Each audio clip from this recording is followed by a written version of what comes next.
Welcome to Dead Air Confessions. Late at night, when the streets are empty and the signal begins to fade, people start sharing the things they never say out loud. The strange call they received, the person they saw standing outside, the night they realized they were not alone. Tonight, you will hear stories from people who carried those memories for years. Before we go on air, leave a comment and tell me where you are listening from tonight. And if you enjoy true scary stories with a quiet, late-night feel, subscribe to Dead Air Confessions. Turn the volume down low. The line is open.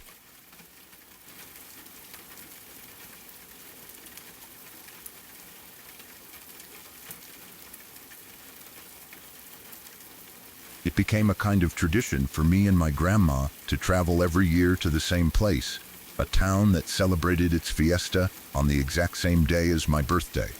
That connection alone made the trip feel special to me when I was younger.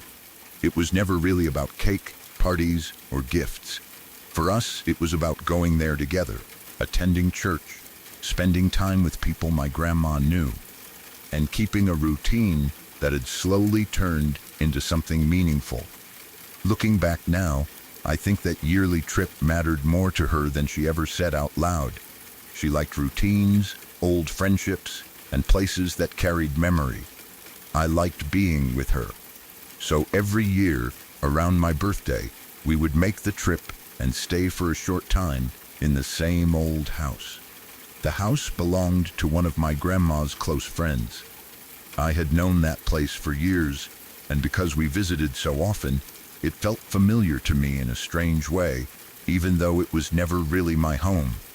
It was an old concrete house, large compared to most houses in the area, with 3 bedrooms and a slightly cold feeling inside no matter what time of day it was. Even in the heat, the inside of the house always seemed cool. The walls were thick, the floors were hard, and the air inside carried that quiet, still feeling older homes sometimes have, like they are holding on to years of silence. Only my grandma's friend lived there, which always struck me as a little strange, considering how big the place was. She slept in the smallest room, the one that seemed more practical and easier to manage for a person living alone. My grandma and I usually stayed in the bedroom right next to hers. That had become part of the routine too. Every year it was the same room, the same bed arrangement, the same feeling of arriving in a place that never changed. There was comfort in that predictability. I knew where everything was. I knew how the hallway looked at night. I knew the sound the bathroom door made when it opened. I even knew how the room felt just before sunrise. There was one room we never used though, the master bedroom. I had seen it before, of course. The door was sometimes open during the day, and I had peeked inside enough times to know it was much bigger than the other bedrooms. It had a heavier feel to it somehow. Not necessarily scary, just more serious, more private, like it belonged to a different kind of life. It had more space, larger furniture, and its own attached bathroom, which made it feel separate from the rest of the house. Even though nobody seemed to use it regularly, it still felt like the kind of room you weren't supposed to casually take over. But on my 16th birthday, that changed. When my grandma and I got there that year, we found out that our usual room was already occupied by another guest. I don't even remember now who the guest was or why they were there. All I remember is the small shift in the plan. It was one of those tiny changes that didn't seem important at the time. Since the room next to my grandma's friend was taken, there was really only one option left. We had no choice but to stay in the master bedroom. At first, that sounded more exciting than inconvenient. I was 16 by then, old enough to appreciate having more space and my own bathroom. The room was easily twice the size of the one we usually stayed in. The bed was larger, the ceiling seemed higher, and the attached bathroom made it feel almost luxurious compared to the smaller room I was used to. But even though it was technically the better room, I remember feeling just a little off after settling in. Maybe it was only because it was different. Maybe it was because I was used to the other room and didn't like change. Or maybe there was something about that bedroom that felt too quiet, too tucked away from the rest of the house. Still, I brushed that feeling aside. That evening went the way our visits usually did. The house was calm. My grandma spent time talking with her friend, catching up in that slow, comfortable way older people do when they've known each other for years. I stayed nearby, listening here and there without really paying attention. Outside, the town had the familiar energy of fiesta season. There were sounds in the distance, voices, movement, the occasional burst of noise from somewhere farther off, but inside the house, everything felt more muted. By nighttime, things had settled.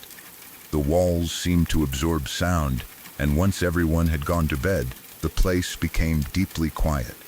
Since we were attending church early, I knew I had to wake up before dawn to get ready. That part was also part of the tradition.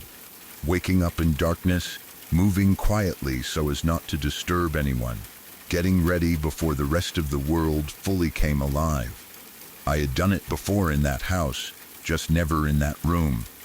At some point in the middle of the night, I woke up and checked the time. It was around 3 a.m. The air in the room felt cool and still. For a few seconds I stayed in bed, half awake, listening to the silence and trying to shake off that heavy, sleepy feeling.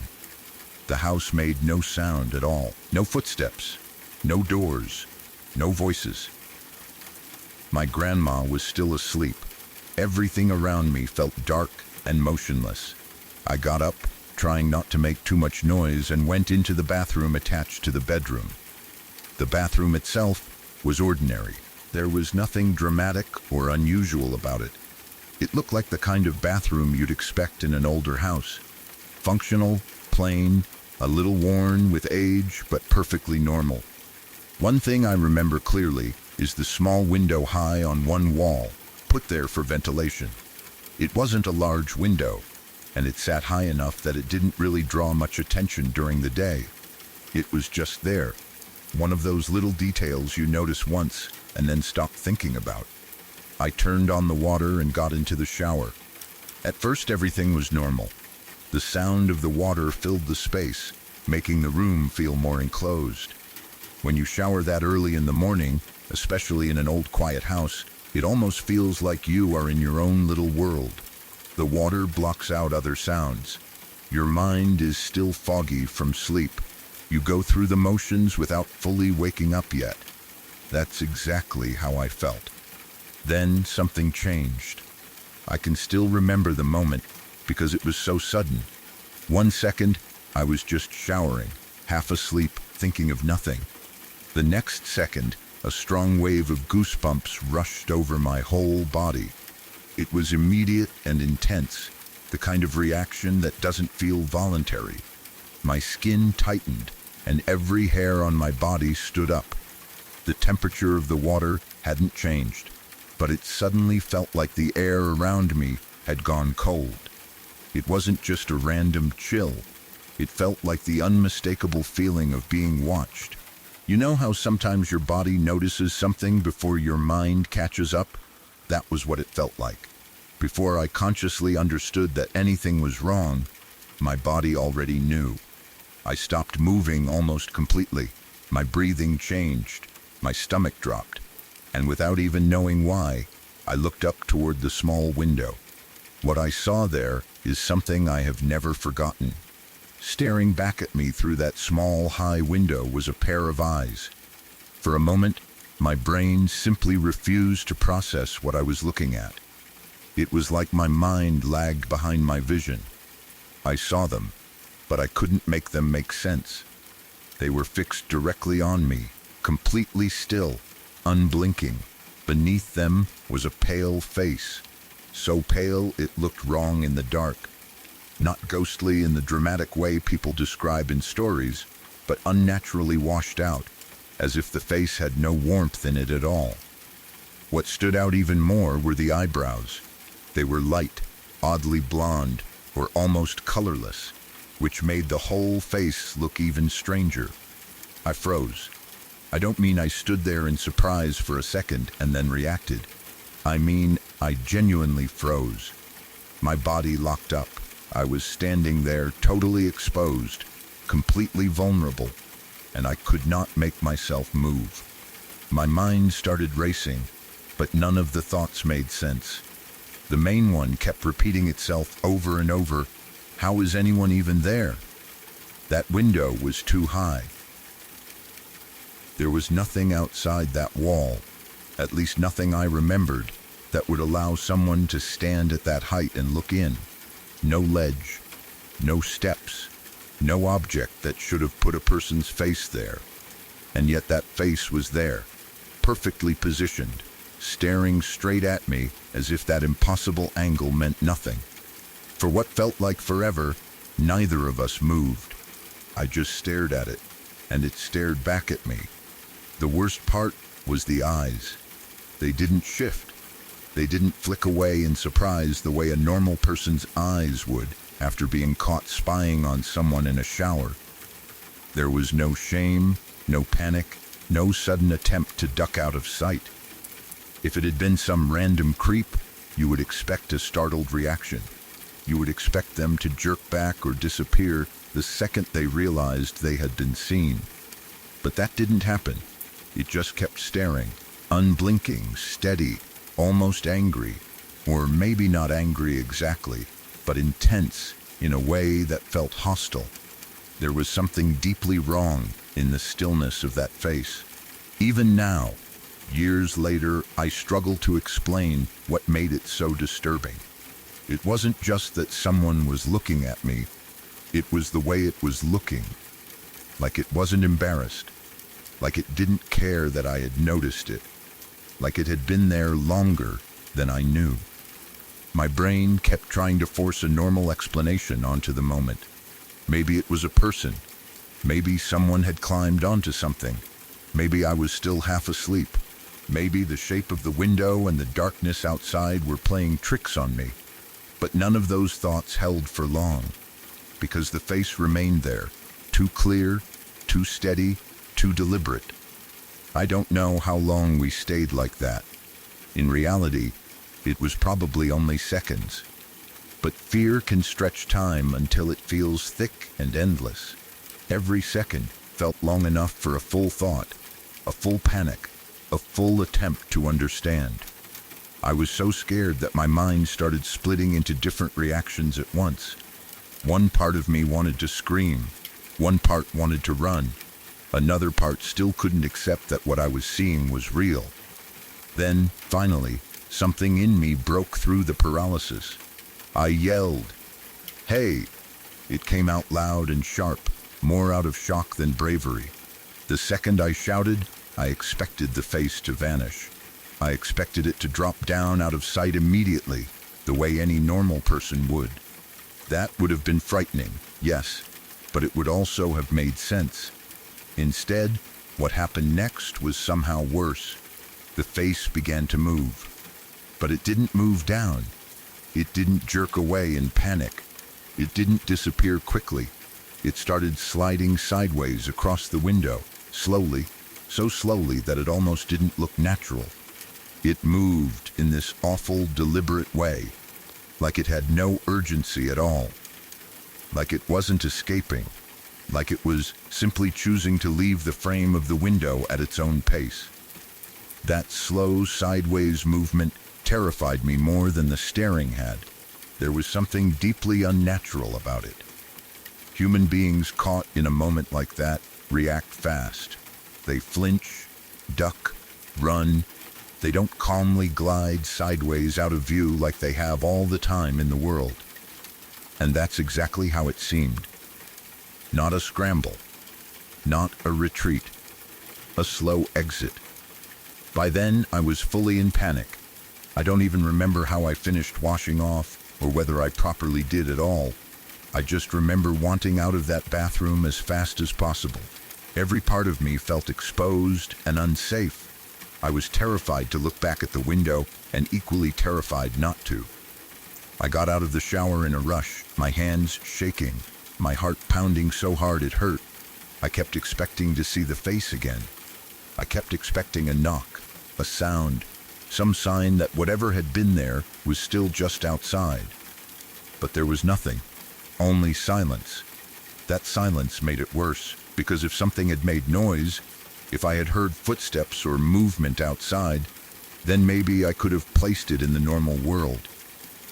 But there was no sound at all, just the same quiet house, the same still darkness, the same feeling that something had happened that I could not explain. I don't remember every detail of what I said afterward.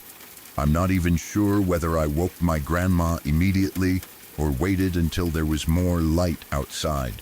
Trauma sometimes preserves the central image and erases the edges.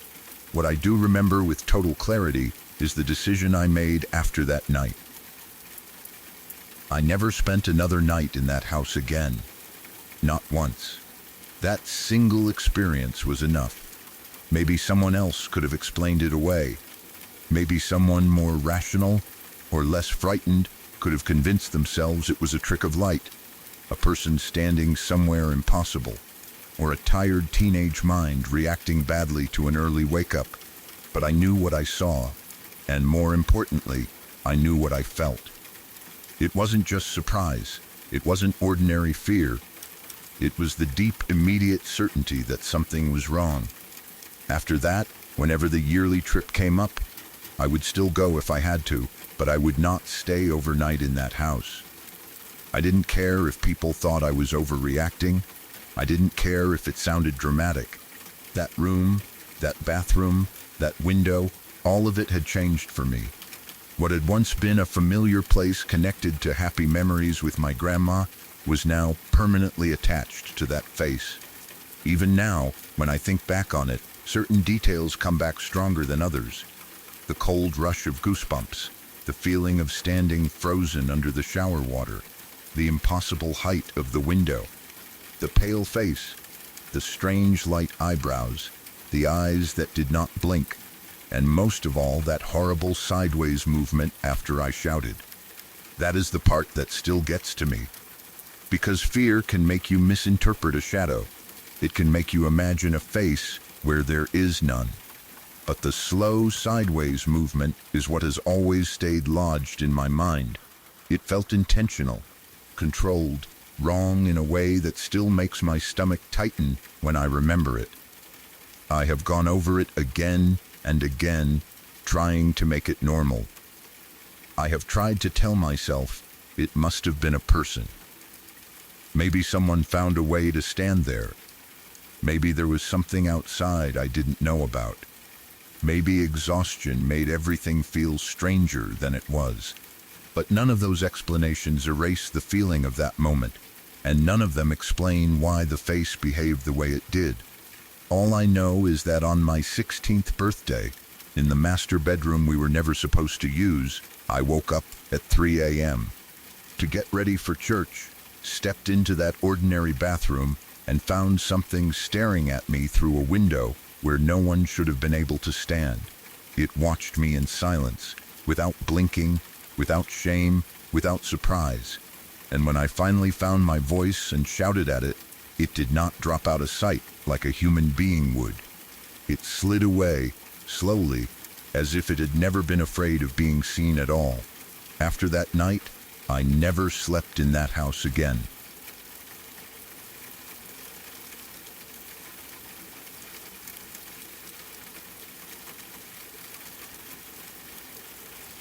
When I was at the end of high school, or maybe just after I had graduated, some friends and I decided to go down an old road late at night to see something people in the area simply called the light.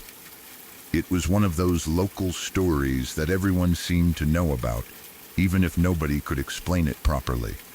You would hear older kids mention it at parties, or somebody would bring it up when people were talking about strange places to go after dark.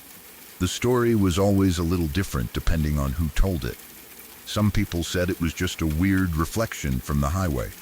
Some said it was swamp gas, even though nobody really seemed to know what swamp gas was supposed to look like, or why it would appear in the same place. Others said it was a ghost light, something that had been seen on that road for years. Nobody called it by a special name. It was just the light. The old road was outside town, far enough away that you did not end up there by accident. It was not a main road anymore. It had once connected to somewhere important, I guess, but by the time we were old enough to drive, it had become more of a forgotten stretch of pavement and broken gravel. The road had trees growing close to both sides, tall grass pushing through cracks near the edges, and very few houses anywhere around it. There were no streetlights. There were no shops. There was no reason to drive out there unless you knew about it already. That was probably part of why it had become such a place for teenagers. When you are that age, there is always something exciting about going somewhere adults tell you not to go. Even if nobody directly says, "Do not go down that road," the fact that it is isolated and carries a strange story makes it feel like a challenge. You want to be the one who finally sees the thing everyone talks about. You want proof. You want to say you were there. At least, that was how we felt before we actually got there. There were a few of us in the car that night. I cannot remember every person who came along now, but I remember the general mood. Everyone was excited at first. We had been joking around, listening to music, talking over each other, and acting like the whole thing was just another late-night drive. Nobody was seriously afraid. Even the people who claimed they believed the stories did not sound like they truly expected anything to happen. We were mostly going because we were bored. That is probably the honest answer. High school had just ended, or was ending, and we were in that strange time where nobody knew exactly what was next. Some people were going to college. Some were getting jobs. Some were staying around town. Some people were already drifting away from the friend group. At the time, though, none of that mattered much. We had a car, a night with nothing planned, and a local legend waiting at the end of an old road. So we went. The farther we drove from town, the quieter everyone became. At first, there were still houses around. Then there were fewer. Then there were only scattered driveways, mailboxes, and dark fields beyond the headlights. The radio was still playing, but it had been turned down. Outside the windows, there was nothing except the road ahead and the trees on both sides. It was late, but I do not think it was extremely late. Maybe around 11, maybe closer to midnight. The sky was clear enough that we could see stars above the tree line when the road opened up. But the road itself was almost completely black outside of the car's headlights. The headlights made everything look strange. They lit a narrow strip of pavement ahead of us, then the road disappeared into darkness. The trees flashed by on either side, their trunks appearing and vanishing in seconds. Every curve in the road felt sharper than it probably was. Every shadow beyond the headlights looked deeper. We drove as far down the old road as we could. Eventually, we reached a point where the road became too rough to continue.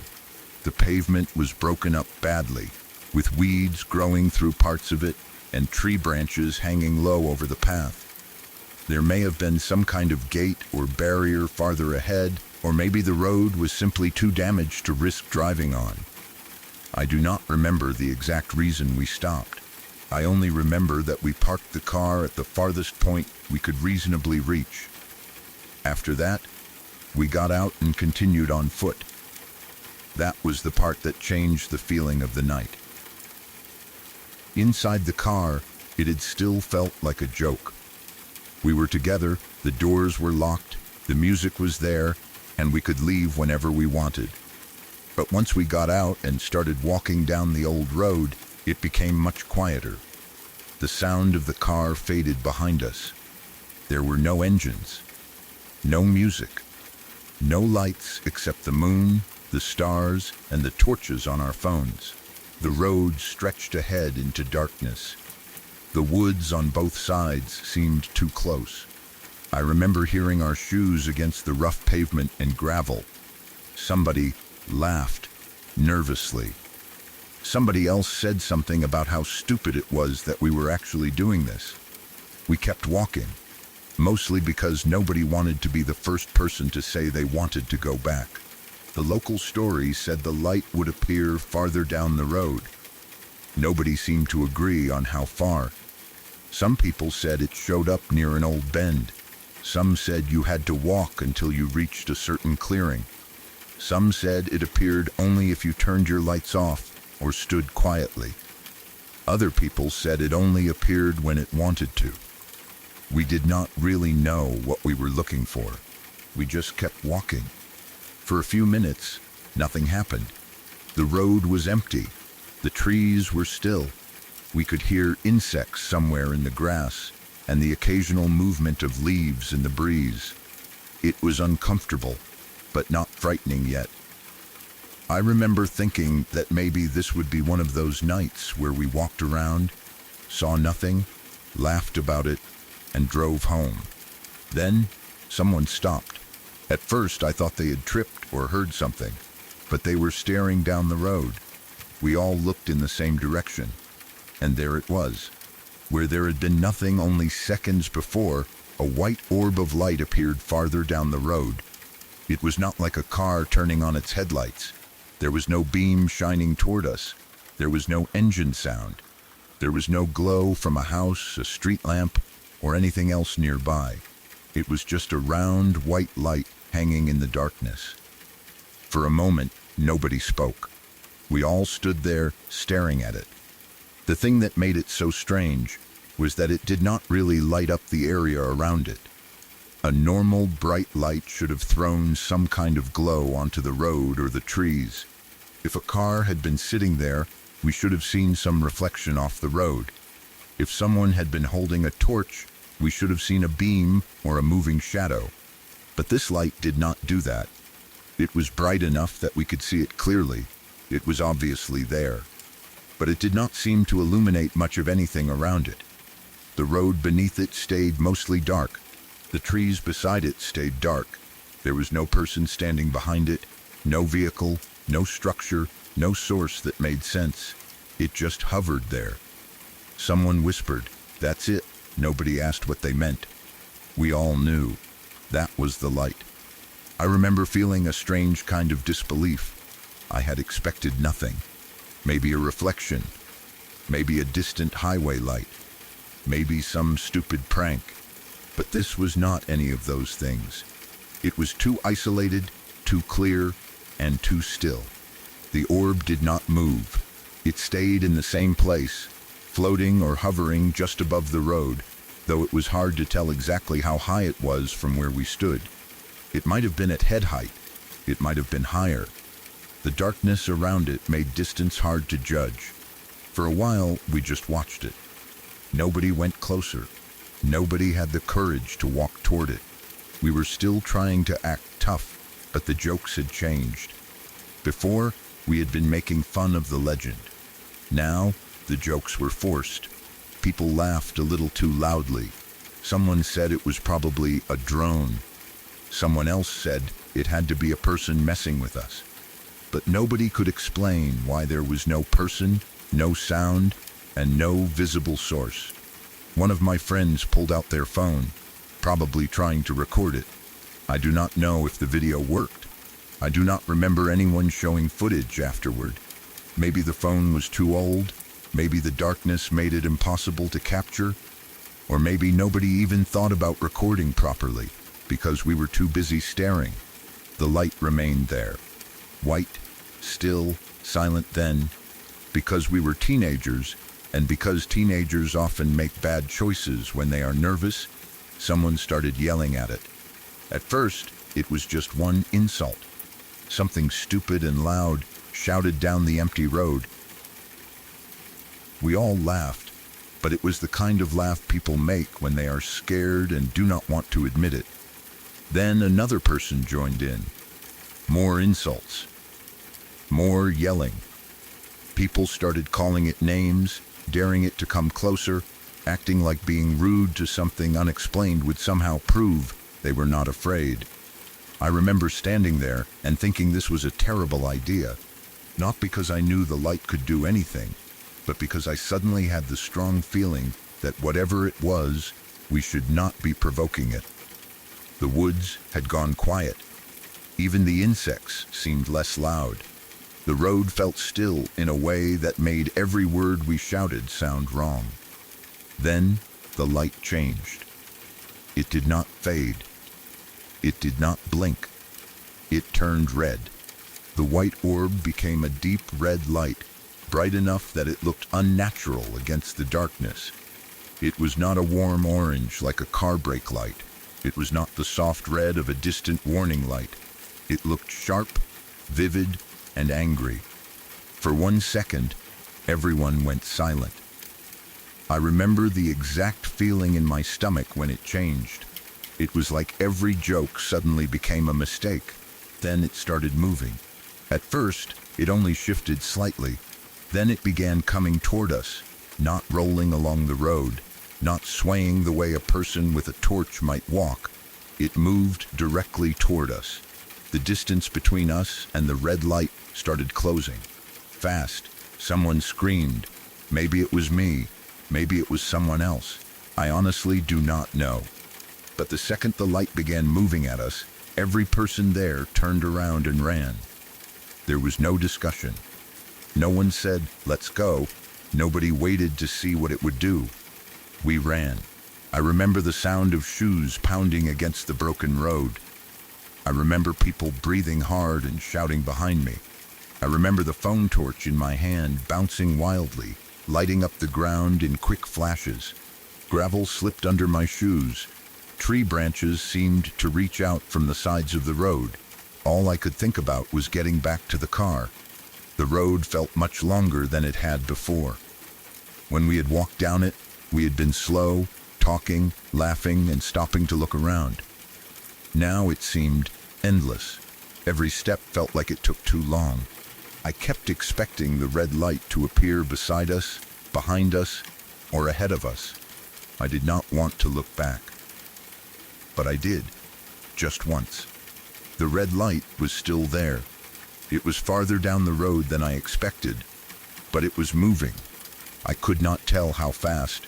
I could not tell whether it was floating above the road or just coming closer in some strange way. It seemed to be following the line of the road toward us. That was enough. I ran faster. We reached the car in a panic. Somebody grabbed the keys. Somebody else was yelling to unlock the doors. People were trying to get in at the same time, pushing past each other, slamming doors, dropping phones, and shouting over one another. For a few seconds, it felt like the car would not start fast enough. The engine turned over. The headlights came on. And suddenly, we had light again. Real light. Normal light. The beam from the car spread down the road, cutting through the darkness in front of us. We all looked back. The red light was no longer moving toward us. It was hovering farther down the old road. Still there. Still red. It looked small from where we were now, but we could see it clearly enough. It sat in the darkness where it had been before, as though it had stopped the moment we reached the vehicle. Nobody wanted to wait and see if it would move again. The driver put the car in reverse, turned us around as quickly as possible, and got us out of there. We drove away fast. I do not remember much about the ride back. I know we were all talking at once at first, trying to understand what had happened. Some people were swearing, some were laughing nervously. Someone kept saying that it had turned red because we insulted it. Someone else said that was impossible, and we were all just freaking ourselves out. But none of us really believed it was nothing. We had all seen the white orb appear where there had been nothing. We had all watched it hover in the road. We had all seen it turn red. And we had all run when it started moving toward us. For years afterward, I heard different explanations for what the light might have been. Some people said swamp gas. That was probably the explanation that came up the most, because it is the kind of thing people say when they want to explain a strange light in a rural area without admitting they do not know what it is. Others said it might have been lights from a highway, somewhere beyond the trees. But the road was isolated, and the light had appeared in a place where there had been no cars, no traffic, and no visible road beyond it. Some said it was a reflection. Some said it was a distant house light. Some said someone was playing a prank. But none of those explanations explained everything. A highway light does not appear from nowhere in the middle of an old road. A reflection does not hover in one place without lighting up anything around it. A prankster with a flashlight does not make an orb turn from white to red and move toward a group of people without being seen. And if it had been a person, where were they? There was nowhere to hide nearby that we could see. The road had trees on both sides, but we could see enough of the area around the orb to know there was no vehicle, no house, and no obvious person standing there. The road has since been destroyed and built over. The area changed over time. What had been an old, forgotten road became part of new development, construction, and whatever came afterward. I cannot go back there now, even if I wanted to. There is no way to walk down that same stretch of pavement, stand in the same place, and wait for the light to appear again. Part of me wishes I could, not because I want to see it another time, exactly, but because I want an explanation. I want to know whether the light was something ordinary that looked strange in the dark. I want to know if there was a hidden highway or reflection we did not understand. I want to know if somebody had been pulling the same prank on teenagers for years. But another part of me is glad the road is gone, because I still remember the moment it turned red. I still remember how every person with me stopped joking at the exact same time, and I still remember the feeling of running back to the car while something that had been hovering silently in the darkness began coming toward us. Maybe it was swamp gas. Maybe it was a highway light. Maybe it was something scientific that nobody ever properly explained. Or maybe the old road had something on it that did not like being shouted at. I do not know what it was, but I know it was there.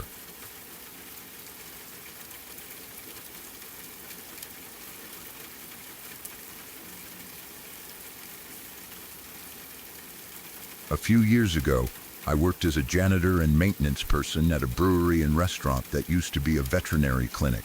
By the time I worked there, the building had been changed a lot.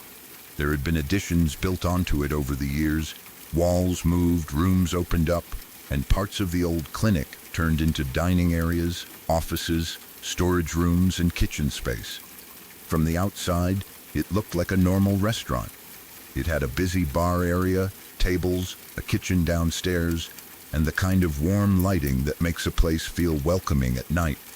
But underneath all the renovations, the building still had pieces of what it used to be. There were reminders everywhere if you knew what to look for. Some doors were in odd places. Some rooms were too narrow or had strange shapes. There were old drain placements that did not make much sense for a restaurant. There were sections of wall that looked newer than the rest, as though something had been covered up rather than removed. And upstairs, there were still the original kennel runs. They were small cages built into the walls from when the place had been a vet clinic. The restaurant owners had kept them because they were useful for storage. They used them for merchandise, extra supplies, boxes, and things that did not need to be out in the open. They were not being used for animals anymore, of course. They had not been used that way in years, but they were still there, lined up in the old part of the building, with metal doors and gates that looked exactly like what you would expect to find in an animal clinic. They were one of those things that made the building feel a little strange, even when it was full of people. During the day and evening, the brewery was loud enough that you did not think much about it. There would be people talking, glasses clinking, music playing, kitchen staff calling out orders, and the usual sounds of a restaurant working at full speed. The old cages were just part of the building then. A weird detail, maybe, but nothing more than that. At 4 in the morning, though, the place felt completely different. That was when my shift started. I would come in while the sky was still dark, before anyone else arrived. My hours were from 4 a.m. until 11 a.m. Most mornings, I was the only person in the building for at least the first part of the shift. I had a routine. I would let myself in, lock the door behind me, reset or deal with the alarm system, and start moving through the building, room by room.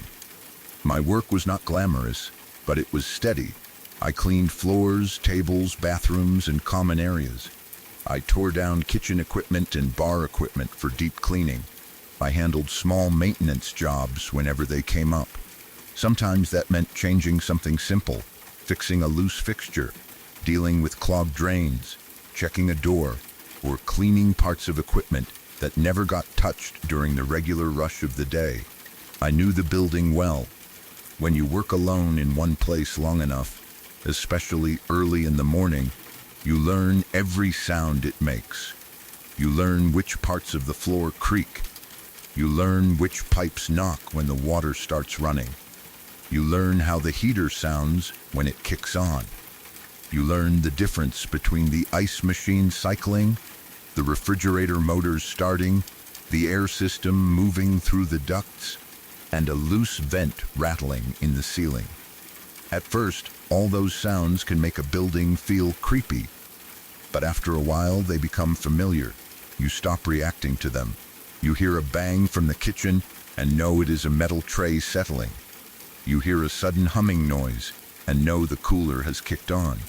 You hear a faint tapping from an old pipe and know it is just the building adjusting to the morning temperature. You learn what is normal. That is why this one sound bothered me so much. Because I knew it was not normal. It happened on an ordinary morning. There was nothing unusual about the shift when I came in. The weather was normal. The alarm was normal. The building looked the same as always. I went through my usual steps, started cleaning, and got into the rhythm of the work. The kitchen was downstairs, and that was where I was that morning. I had already done part of the cleaning and was mopping the floor. The restaurant had been closed for hours. The kitchen was dark, except for the lights I had turned on. The counters were clean or partly cleaned. Metal equipment reflected the overhead lights.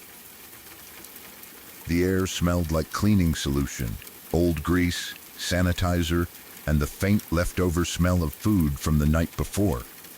There was nothing strange about it. I had music playing quietly somewhere nearby, or maybe I had not turned it on yet. I honestly cannot remember. What I do remember is the silence between sounds. The kind of silence you get in a large building when you are the only person in it. The mop moved across the floor.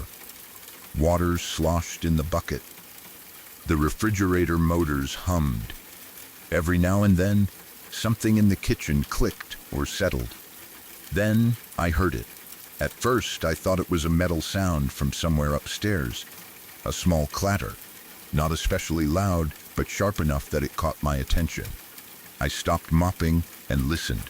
For a second, there was nothing. Then it happened again. Clatter, then a pause.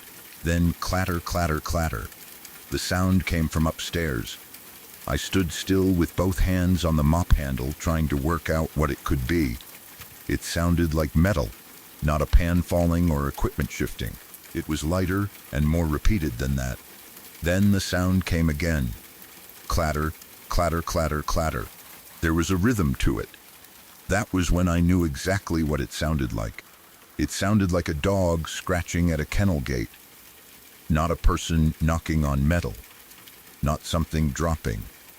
Not a pipe rattling. It had the exact stop and start sound of claws hitting a metal cage door. The sound you hear when a dog is impatient, nervous, or wants out. A single scrape, then a faster burst of scraping, then another pause.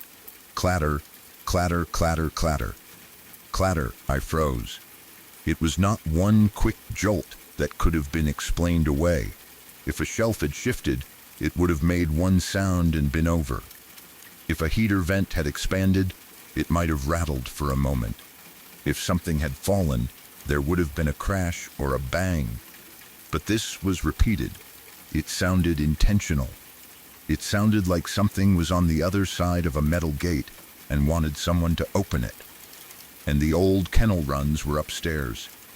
The first thing I did was try to explain it. Maybe a box had fallen over inside one of the cages. Maybe there was merchandise stored too close to the metal doors. Maybe something had shifted because of the temperature. Maybe a pipe was vibrating in the wall and making it sound like the cages were rattling. But I knew the sound too well. I had been around animals before. I knew what claws on a kennel door sounded like. I knew the little uneven rhythm of it. I knew how it sounds when a dog scratches once, waits, scratches again, then starts scraping faster. That was exactly what I heard. And there were no dogs in the building. No animals at all. The old clinic had been gone for years. The cages were used for storage. I was the only person inside. The doors were locked. The alarm had been set and dealt with when I came in.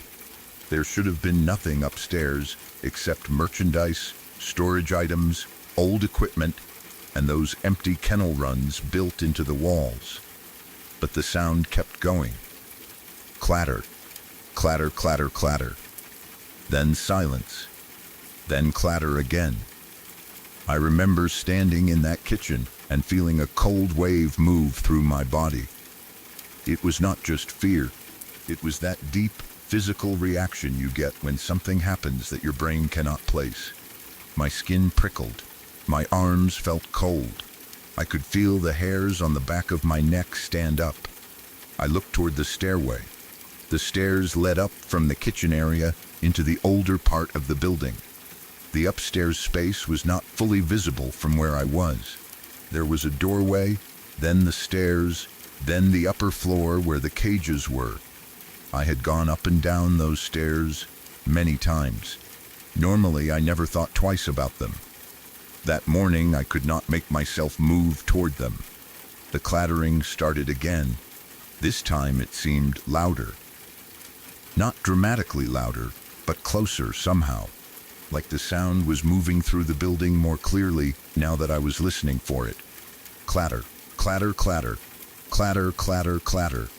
It was exactly like a dog scratching a gate. I remember whispering something to myself, probably something stupid like nope, because I had no better response.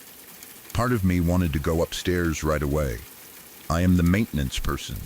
If something is making noise, you check it. That is what you are supposed to do. You do not just stand downstairs and let your imagination take over. But another part of me was completely certain that I did not want to see whatever was causing that sound. I tried to think practically. Maybe someone had broken into the building. That was possible. A person could have gotten inside somehow, even if it did not seem likely. Maybe they had entered through another door. Maybe someone had hidden inside before closing. Maybe there was a delivery person, a staff member, or some other person upstairs who I did not know about. But even then, why would they be rattling the old kennel doors? And why did it sound exactly like claws? The thought of a person being upstairs was not comforting either. I stood there for a while, listening. The sound stopped. The silence after it stopped was almost worse. When a noise keeps happening, at least you know where your attention should be. But when it suddenly stops, your mind starts expecting it to happen again. You start wondering whether whatever made the sound has moved somewhere else. I looked at the stairs again. Nothing moved. No shadow crossed the doorway. No voice called out. No footsteps came down. Just silence. I considered going up. I even took a couple of steps toward the stairs. Then I heard the clattering again. Clatter, clatter, clatter, clatter. This time, I stopped immediately. I had never heard that sound in the building before. Not once. And I knew that building well enough to know which noises belonged there. There are sounds you get used to in an old or renovated building. The heater kicking on, the pipes expanding, a loose piece of ductwork moving when the air changes, the refrigerator compressor coming to life, the faint shifting of wood or metal as temperatures change. This was none of those things. This sounded like something alive, something behind a metal gate, something scratching to get out. I decided I was not going upstairs in the dark. I know that might sound cowardly, especially since it was my job to inspect things. But there was no emergency. There was no smoke, no alarm, no water leak, no visible danger.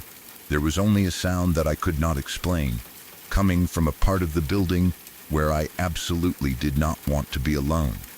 So I did what I could to make the kitchen feel less empty.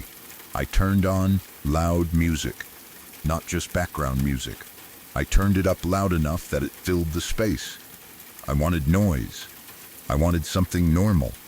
I wanted a human voice, drums, anything that could make the building feel less silent and less like I was standing alone in an old animal clinic, listening to something scratch at cages upstairs. The music helped a little. At least it gave me something else to focus on. I kept cleaning. I mopped floors. I wiped down surfaces. I cleaned equipment. I did anything that kept me downstairs and busy. Every now and then, I would stop and lower the music slightly to listen. Sometimes I thought I heard the sound again. Sometimes I was not sure if it was the music, the building, or my imagination. But I could not shake the feeling that the kennel cages upstairs were not empty. The hours moved slowly. Usually, a morning shift goes by quickly when you have a list of things to do. You get into a rhythm, and before you know it, staff start arriving. But that morning felt like it lasted forever. Every time I looked at the clock, it seemed like barely any time had passed. It was still dark outside for a long while. That made it worse. I kept telling myself that once the sun came up, I would go upstairs. Daylight would make it different. It would make the building feel normal again. I would check the cages, find a box leaning against a door or a loose piece of metal, and feel stupid for being scared. But until there was daylight, I was not going up there. I stayed downstairs. I kept the music loud. I avoided looking toward the stairway. At one point, I thought about calling someone, but I did not know what I would say. Hey, I'm alone in the brewery, and the old kennel cages upstairs sound like a dog is scratching at them? That would have sounded ridiculous. Maybe someone would have told me to go check. Maybe they would have laughed. Maybe they would have asked whether I was sure it was not the heater. But I was sure it was not the heater. I had heard the heater turn on hundreds of times. I knew the sound it made. I knew the sounds of the building. This was different. It was not a random rattle. It was not a mechanical vibration. It was claws on metal. Eventually, the sky began to lighten. The change was gradual at first. The darkness outside the kitchen windows started turning gray. Then, little by little, the building stopped feeling completely closed off. Morning began to arrive. The world outside became visible again. That was when I finally decided I could go upstairs. I did not feel brave. I still did not want to do it. But the sun was coming up, and I had spent long enough downstairs imagining the worst. I told myself that whatever had caused the sound would have a normal explanation once I saw it in daylight. I turned the music down. The sudden quiet made my stomach twist. For a few seconds, I stood at the bottom of the stairs and listened. Nothing, no scratching, no rattling, no movement. I picked up what I needed, mostly because having something in my hands made me feel less exposed, and started up the stairs. Each step felt louder than it should have. The old building had a certain smell upstairs, a mixture of dust, old wood, cardboard, and something faintly chemical from cleaning supplies or storage items. I had smelled it many times before. That morning, it felt stronger. I reached the top of the stairs and looked toward the old runs. They were exactly where they always were. Metal cages built into the walls. Some had boxes inside them. Some held extra merchandise. Some had supplies stacked behind the gates. Everything looked normal. I walked closer. The first thing I did was check the doors. I looked at the gates one by one. Nothing was loose. Nothing was open. Nothing had fallen over. No boxes were leaning against the bars. No merchandise was hanging through the metal. No animal could have been trapped inside. There was no sign that anything had been scratching. I checked the floor. Nothing. I looked behind the nearby storage shelves. Nothing. I opened what I could open and checked the spaces as carefully as I could without making myself stay up there longer than necessary. There was no dog, no cat, no rat, no person, no damaged equipment, no loose metal part that I could identify as the source of the sound. Just the old kennel runs, empty, quiet, and completely ordinary in the morning light. I remember standing there for a moment, trying to convince myself that I had overreacted. Maybe the sound came from somewhere else and echoed oddly. Maybe the building had made a noise I had never heard before. Maybe a pipe had shifted in a way that created a rhythm like scratching. Maybe something outside had hit the wall. But none of those explanations satisfied me, because I knew what I had heard, and I had never heard it before. Not during any other early shift, not during the day, not at night, not when the building was full of people, not after that morning. It happened once, only once. For the rest of the time I worked there, I never heard those cages rattle like that again. I still came in early. I still worked alone sometimes. I still cleaned the kitchen downstairs and went upstairs when I needed to. I still locked the doors behind me and dealt with the alarm every morning. The building never became unworkable. I did not quit because of it. I did not start seeing things or hearing sounds every day. But after that morning, I never looked at the old kennel runs the same way. They were not just storage cages anymore. They were the place where I had heard something scratching from the inside when I knew there should have been nothing alive in the building. I have tried to be rational about it. I know old buildings make strange noises. I know heating systems, metal doors, air pressure, and settling walls can create sounds that resemble other things. I know being alone in a building at 4 in the morning can make your mind focus too hard on every little sound. But I was not new to that place. I was familiar with it. I knew every creak, every heater noise, every rattle, every motor, every pipe, and every strange sound that had a normal explanation. That one did not. It was a dog scratching at a gate. Clatter, clatter, clatter, clatter, clatter, and it came from the old kennel runs upstairs in a building that had not housed animals in years. To this day, I still have no idea what could have made that sound.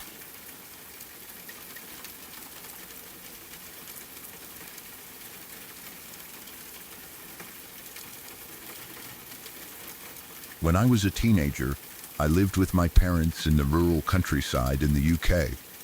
It was one of those small villages where nearly everyone knew each other, and most people had lived there for decades. There were only a few streets, a small shop, a pub, a church, and not much else. The sort of place where people noticed when a car they did not recognize drove through, and where news traveled faster than it should have. During the day, it was peaceful in the way countryside villages usually are. There were fields around the edges of the houses, narrow roads with hedges growing over them, and long stretches where you could walk without seeing another person. The village itself was mostly made up of older residents, retired couples, widows, grandparents, and people who had settled there after spending their working lives somewhere else.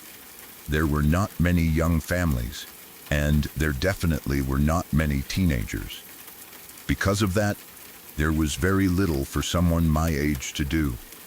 There was one small children's park near the edge of the village. It was not much. It had a rusty slide, a small climbing frame, a set of swings, and a patch of grass where someone had installed a basketball hoop years ago. There was no proper court, no concrete surface, no painted lines, and no fence around it. Just a hoop on a rough bit of grass that turned muddy whenever it rained. Most of the time, nobody used it. The park looked like it had been forgotten by everyone except the council workers who occasionally came by to cut the grass. The swings were faded and squeaked when they moved. The metal parts had spots of rust. The slide was scratched and dull from years of rain and sun. The climbing frame had weeds growing around the bottom of it. In summer, the grass grew too long near the edges. In winter, the whole place became muddy and miserable. There were no children in the village to use it. At least, not many. And there was another reason people avoided it. Right beside the park was an old slaughterhouse. I still do not understand why the council had ever allowed a children's park to be built next to something like that. Maybe the slaughterhouse had been operating when the park was first built. Maybe nobody cared at the time. Maybe the village was different years ago, with more families and more children. Whatever the reason, it was a strange setup. The slaughterhouse had been abandoned for as long as I could remember. It was a large, ugly building made of old brick and metal, with broken windows and sections of wall covered in weeds. The roof sagged in places. Some of the windows had been boarded up, while others were smashed or cracked. The main gates were usually shut, but the place never looked secure. It always felt like someone could be inside if they wanted to be. During the day, it was creepy enough. At night, it looked worse. There were no lights around it. No security lamps, no working signs, nothing. The building became a dark shape against the sky, with broken windows that looked like empty black holes. When the wind moved through the surrounding trees and weeds, it sometimes made the old metal sections creak or rattle. Nobody ever said much about it. It was just there. Part of the village. Part of the background. But everyone knew it was not somewhere you were meant to go near after dark. Even with the slaughterhouse next door, the park would have been almost completely unused if it had not been for one little girl I used to see there sometimes. She could not have been more than 10 or 12 years old. I never knew her name. I never spoke to her. I did not even know where she lived. But every once in a while, I would pass the park during the afternoon or early evening and see her sitting on one of the swings by herself. She was always alone. That was what first made me notice her. In a small village, you expect to see children with parents, grandparents, siblings, or friends. You expect somebody nearby keeping an eye on them.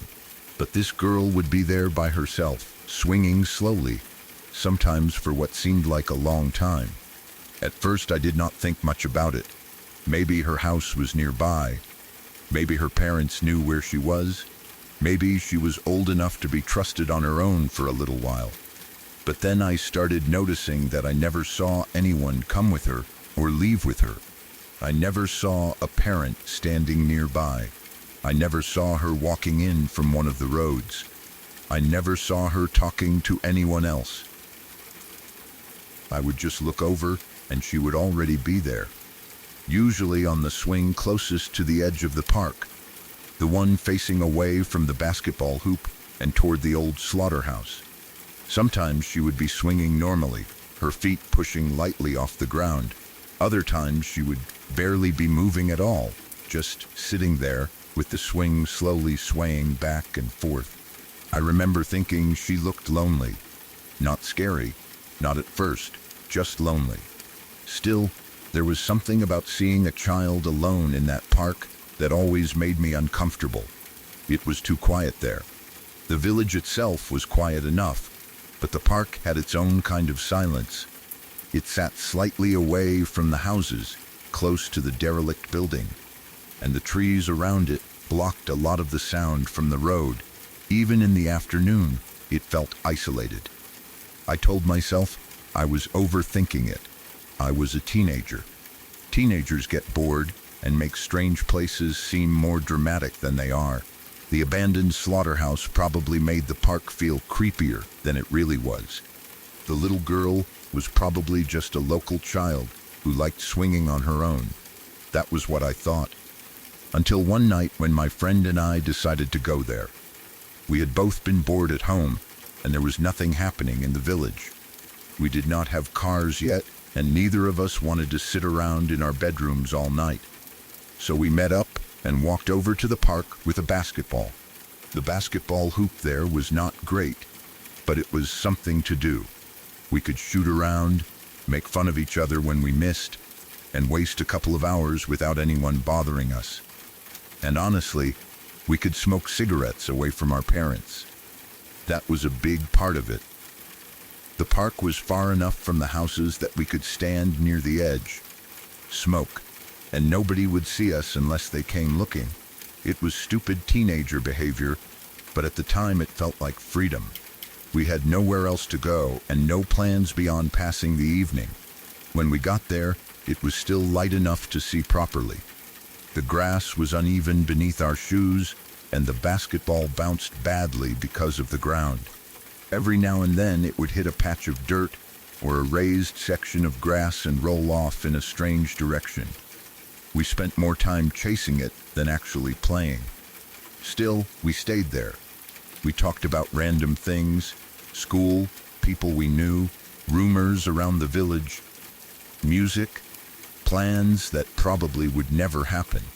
The kind of conversation teenagers have when there is nothing urgent to say, but you do not want the night to end. As it got darker, the park changed. The first problem was that there were no lights. Not one street lamp covered that part of the village. The road nearby had a few lights farther away, but they did not reach the park. Once the sun went down, the playground equipment became shadows. The slide turned into a dark shape. The climbing frame disappeared into the grass. The swings became two thin black lines hanging from a frame you could barely see. The slaughterhouse became almost invisible. That somehow made it worse. When you could not see it properly, your mind filled in the gaps. You knew it was there beside the park, but you could only make out the darkest outline of the roof and windows behind the trees. Every now and then moonlight would catch part of the brick wall or a broken window, and then it would vanish again. By that point, we were using the torches on our phones to find the basketball whenever it rolled too far away. The screens and phone lights did not help much. They only showed a small circle of grass directly in front of you. Everything beyond that circle stayed black. When we walked away from each other to retrieve the ball, it became easy to lose sight of the other person, even though they were only a few meters away. It must have been around 11 at night when we finally decided to leave. We had stayed longer than we should have. The basketball had become pointless in the dark. We were cold, tired, and probably both worried about getting caught out late by our parents. The park felt different now, almost hostile in the dark. It was no longer a place to hang out. It was just an empty patch of grass beside an abandoned slaughterhouse. As we stood near the basketball hoop, gathering our things, I remembered the little girl. I do not know why I mentioned her then. Maybe because I wanted to scare my friend a little. Maybe because the park felt creepy already, and I wanted to make a joke out of it. Maybe because I had seen her there enough times that the thought of her had become connected to that place in my mind. I told him about the girl I had seen on the swings. I explained that she was always alone. I said I had never seen an adult with her. I said she was usually on the swing closest to the slaughterhouse. I made it sound more dramatic than I probably needed to, because that is what teenagers do when they want to unsettle each other. My friend laughed at first. He told me I was trying too hard to make the place scary. I said I was serious. Then I suggested we walk over to the swings and see whether anything happened. I expected him to tell me no. Instead, he looked toward the dark outline of the swing set and said something like, "Fine, you go first." We started walking across the grass. The swings were not far away, maybe 30 or 40 meters from where we had been standing, but at night it felt much farther. We used our phone torches to light the ground in front of us. The grass was wet in places, and we had to watch where we stepped. The basketball was tucked under my arm, and my friend kept glancing toward the slaughterhouse. I remember laughing nervously. I was trying to keep the mood light. I said something about how maybe the little girl would ask us to play basketball. My friend did not laugh. The closer we got to the swings, the quieter we became. At first, I thought it was because we were both waiting for something to happen. We had talked ourselves into being scared. That was all. Two teenagers walking through a dark, empty park beside an abandoned slaughterhouse, using phone lights and telling ghost stories. Then we saw movement. It was very slight at first, just one of the swings moving. I stopped walking. My friend stopped too. Neither of us said anything. The swing was going up and down, not wildly, not high enough to make a loud squeaking sound. It was moving slowly, steadily, the way a person swings when they are not trying to go high. Forward, back, forward, back. At first, I thought the wind might be pushing it, but there was barely any wind. The trees were still, the grass was not moving, and the swing was not empty. There was someone on it. We could not see the person clearly. The darkness hid everything above the legs. The swing set was partly in shadow, and our phone torches did not reach far enough without us moving closer. But every time the swing moved forward, a small part of the figure passed through the moonlight. A pair of shoes. Small shoes. They came forward into the pale moonlight, then disappeared backward into shadow. Forward, back, forward, back.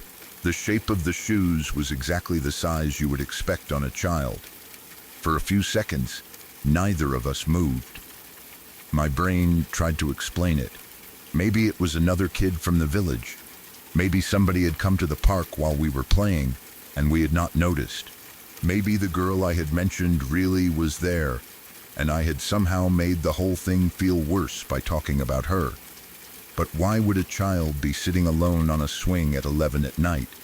Why would there be no sound? Why had we not seen anyone walk into the park? Why was she sitting on the swing nearest the old slaughterhouse? I could feel my stomach drop. My friend looked at me. I could not see his face clearly, but I could tell from the way he stood that he was scared. The swing kept moving. The shoes moved in and out of the moonlight.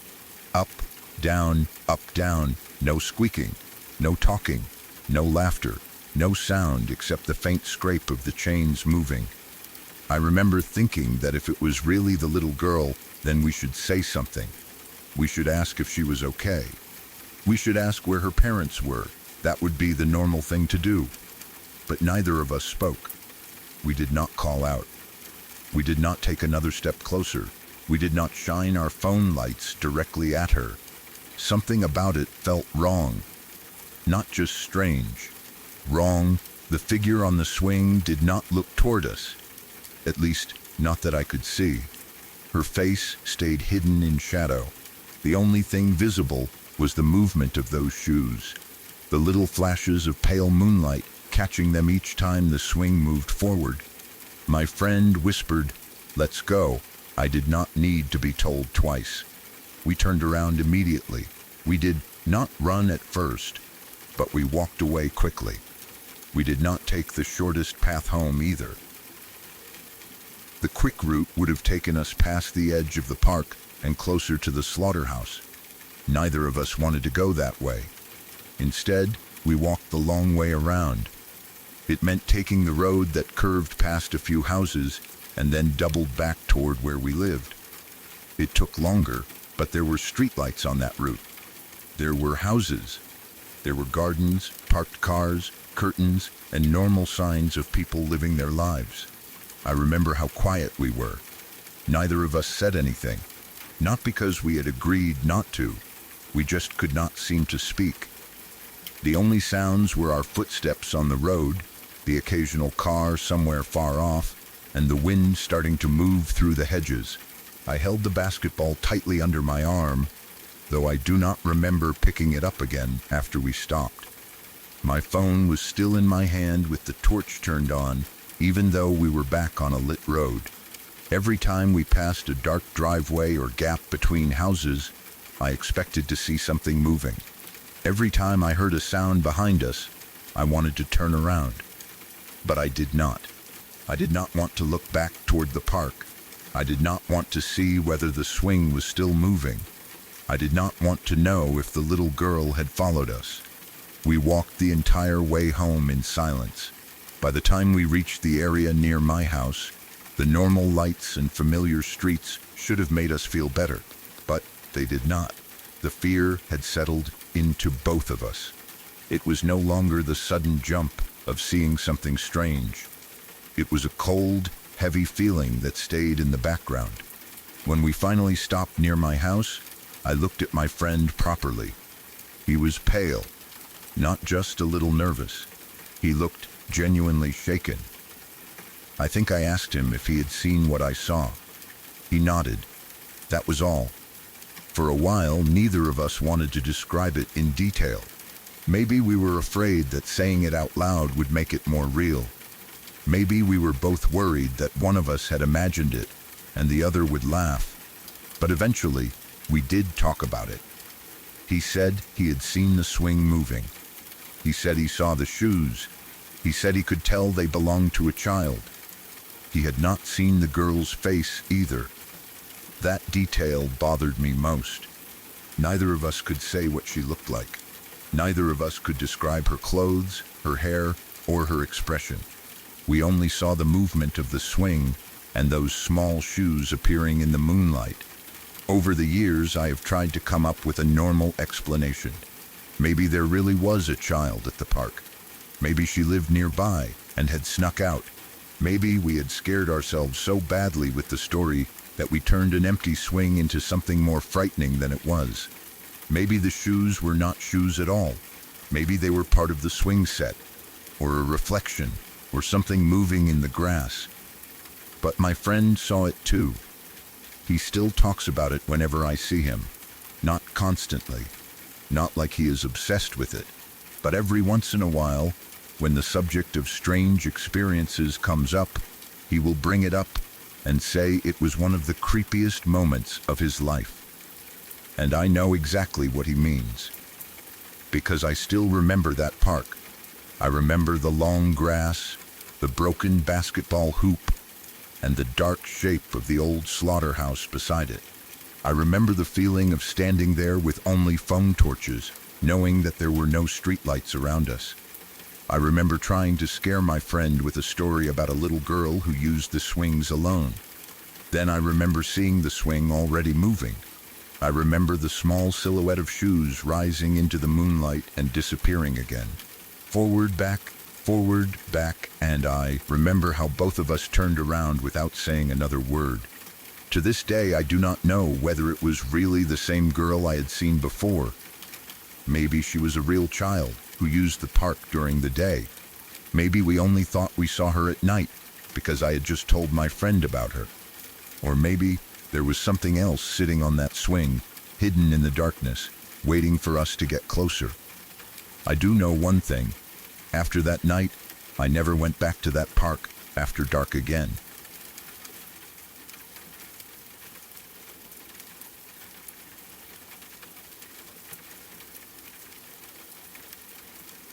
We will get back to the next confession in a moment. If you are new here, subscribe to Dead Air Confessions for more real stories from people who experienced something they still cannot explain. Your support helps keep these late-night broadcasts alive. You can also leave a like and tell me which story has unsettled you the most so far.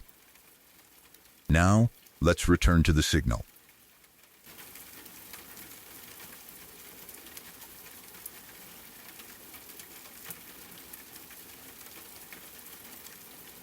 In high school, some friends and I used to go to the park next to our school at night all the time. It was one of those things we did because we were teenagers, bored, and had nowhere else to go. There was nothing special about the park during the day. It had a few benches, a small playground area, a path that ran around the edge, some open grass, and a line of trees that separated it from the road. During school hours, it was just another place students cut through on their way home or sat around during lunch when the weather was nice. At night, it became our usual place to hang out. We had probably gone there hundreds of times, maybe not literally a billion times, but enough that none of us thought twice about it. We knew where the lights were, which ones worked and which ones flickered. We knew where we could sit without being easily seen from the road. We knew which bench was most comfortable, where the ground was uneven, and which route back to the school parking lot was quickest if a teacher, parent, or police car happened to come by. Most of the time, nothing happened. We would sit around talking about school, people we liked, teachers we hated, rumors, music, parties we were probably not invited to, and all the small things that feel important when you are 16 or 17. Sometimes someone would bring food or drinks. Sometimes we would just sit there in silence, looking at our phones or staring at the dark trees. It was never meant to be scary. It was just somewhere we could be away from adults for a while. That was why the night this happened felt so strange from the beginning. There was no obvious reason for it. Nothing had happened at school that day. Nobody had told a creepy story before we went there. There was no storm coming in, no strange weather, and no reason for any of us to be nervous. It was just one of those nights when the air feels different before anything even happens. I remember walking toward the park with my friends and noticing how quiet everything was. Usually, even late at night, there was some noise around the school. You could hear traffic from the nearby road. There might be cars pulling out of a restaurant or convenience store farther down the street. Sometimes people were walking their dogs or cutting through the park to get home. There would be distant voices, music from a car, or the sound of someone's house in the neighborhood nearby. That night, there was almost nothing. The road was quiet. The school building was dark. The park lights seemed dimmer than usual. I remember looking toward the playground and feeling like the shadows were thicker than they should have been. The trees at the far edge of the park blended together into one solid black line. Normally, you could make out the trunks, branches, and small gaps between them. That night, they looked like a wall. I did not say anything at first. I did not want to be the person who made everyone uncomfortable by saying, "This place feels weird tonight." We had all been there too many times for that. I figured I was probably just tired. Or maybe I had watched something creepy earlier and it was sitting in the back of my mind. So I followed my friends to the usual place. We sat where we normally sat, near one of the benches just off the main path. It was close enough to the park lights that we could see each other, but far enough away that we were still mostly hidden from the road. The grass was slightly damp, and the air had that cold night smell, like leaves, dirt, and wet pavement. At first, we talked normally. Someone was complaining about a teacher. Someone else was telling a story about a friend who had gotten in trouble. I remember laughing at something, but I could not tell you what it was now. The details of the conversation disappeared from my memory, because after a few minutes, I started noticing that one of my friends had gone quiet. He was sitting a little apart from the rest of us. At first, I did not think much of it. He was often quieter than the others, and sometimes people just got lost in their thoughts. But then I noticed he was not looking at his phone or staring at the ground. He was staring straight ahead, not at the path, not at the playground, at the darkness beyond the park. His face had changed slightly. He looked tense. His shoulders were tight, and he was looking in one specific direction. like he had noticed something but was trying to decide whether it was real. I asked him what was wrong. He did not answer right away. I remember saying something simple like, "What are you looking at?" He shrugged at first, but it was not a casual shrug. It was the kind people do when they do not want to talk about something because they are worried they will sound stupid. Then he said, "Nothing. I just thought I saw something." I tried to laugh. I did not really find it funny, but laughing felt easier than admitting I already had a bad feeling about the park. I probably made some joke about him seeing a ghost or someone hiding in the trees. I expected him to roll his eyes or laugh back. He did not. He kept staring into the darkness. That was when I started paying closer attention. At first, I could not see anything. The far side of the park was mostly dark. There were a few weak lights from the path, but they did not reach much farther than a small circle around each pole. Beyond that, there was grass, then trees, then whatever lay behind them. It was hard to tell where the park ended and the darkness began. I looked in the direction my friend was facing. For a few seconds, I saw nothing but shadows. Then I saw it. It was about 500 feet ahead of us, maybe farther. Distance is hard to judge in the dark, but it was far enough away that I could not see details clearly. It stood near the edge of the open grass, close to where the trees began. At first, I thought it might be a person. Then I thought it might be a child. It was small. The shape was too short to be an adult, or at least it looked that way from where we were sitting. It had the outline of a little person standing still in the distance, but it was not dark like a normal person standing against the night. It was pale, white, almost. Not bright white like someone shining a torch. Not the color of a shirt under a street lamp. It looked soft and faint, like light had gathered around it. I could see the shape of it, but I could not make out clothes or a face. For a moment, I stared at it without understanding what I was looking at. The figure did not seem solid. That was the first thing that made my stomach drop. It looked fluid, almost wavy. It moved in a way that did not look like walking. It was not stepping forward or turning around.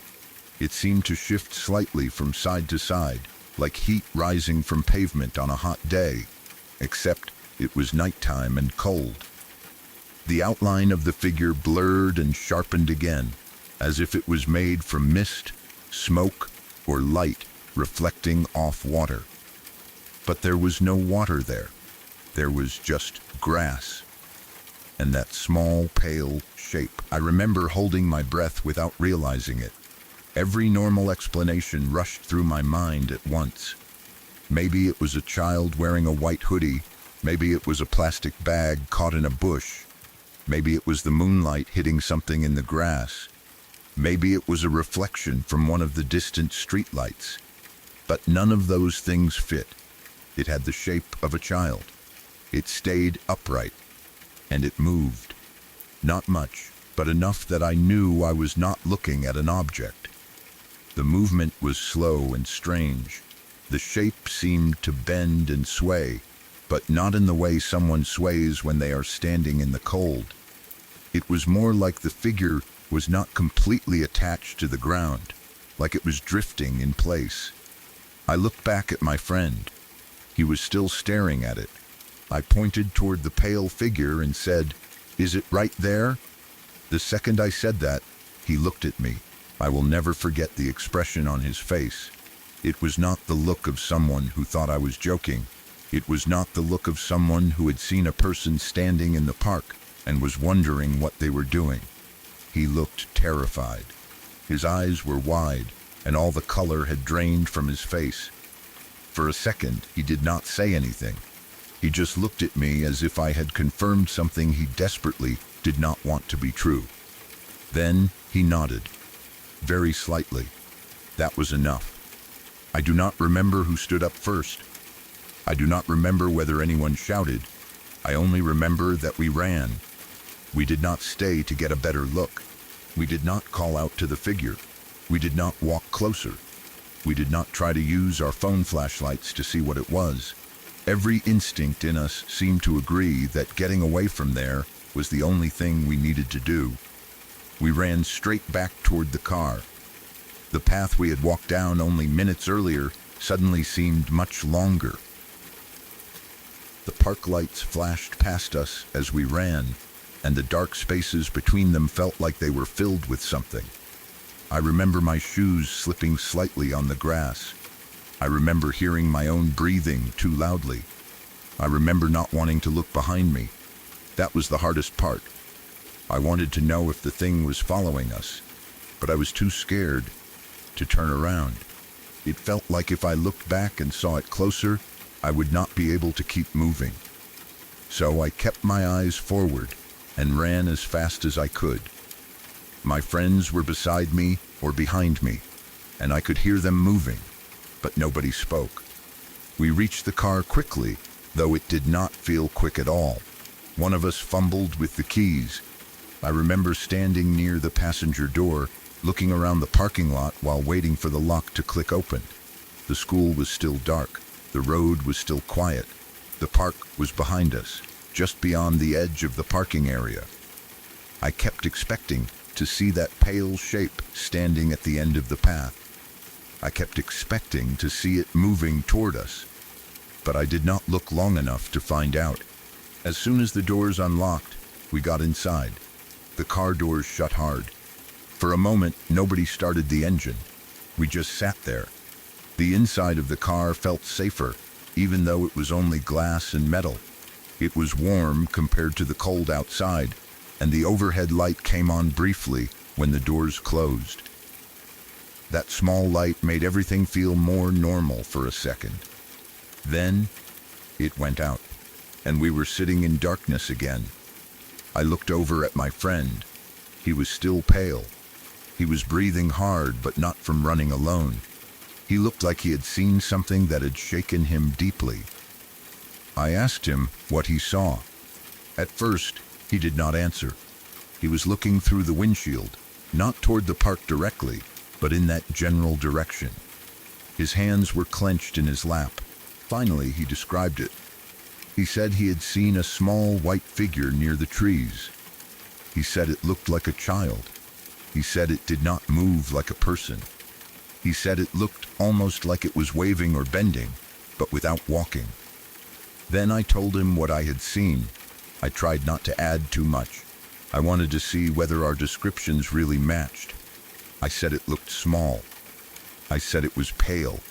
I said it had the shape of a child. I said it was moving strangely, like it was made from light or smoke. He looked at me and said that was exactly what he saw. That was the moment I really started feeling sick. If I had been alone, I could have told myself it was my imagination. I could have blamed the darkness, the strange feeling in the park, or the fact that my friend had already said he thought he saw something. Maybe his comment made me look harder than I normally would have, and maybe I turned a shadow into a figure, but he described the same thing, the same shape, the same color, the same strange movement, and he had seen it before I pointed it out. Nobody wanted to go back. We drove away from the park and did not say much for the rest of the night. The streets around the school looked normal as we left. Houses had lights on, cars passed occasionally. We saw people at a petrol station farther down the road. Everything outside the park was ordinary. That made what happened feel even stranger. It was not like we had gone somewhere far away or abandoned. The park was right next to the school. We had spent countless nights there before. It had always been a normal place. But something about that night felt wrong from the second we arrived. The silence, the darkness, the way my friend started staring off before I saw anything, the pale shape standing far ahead of us, the fact that we both saw it.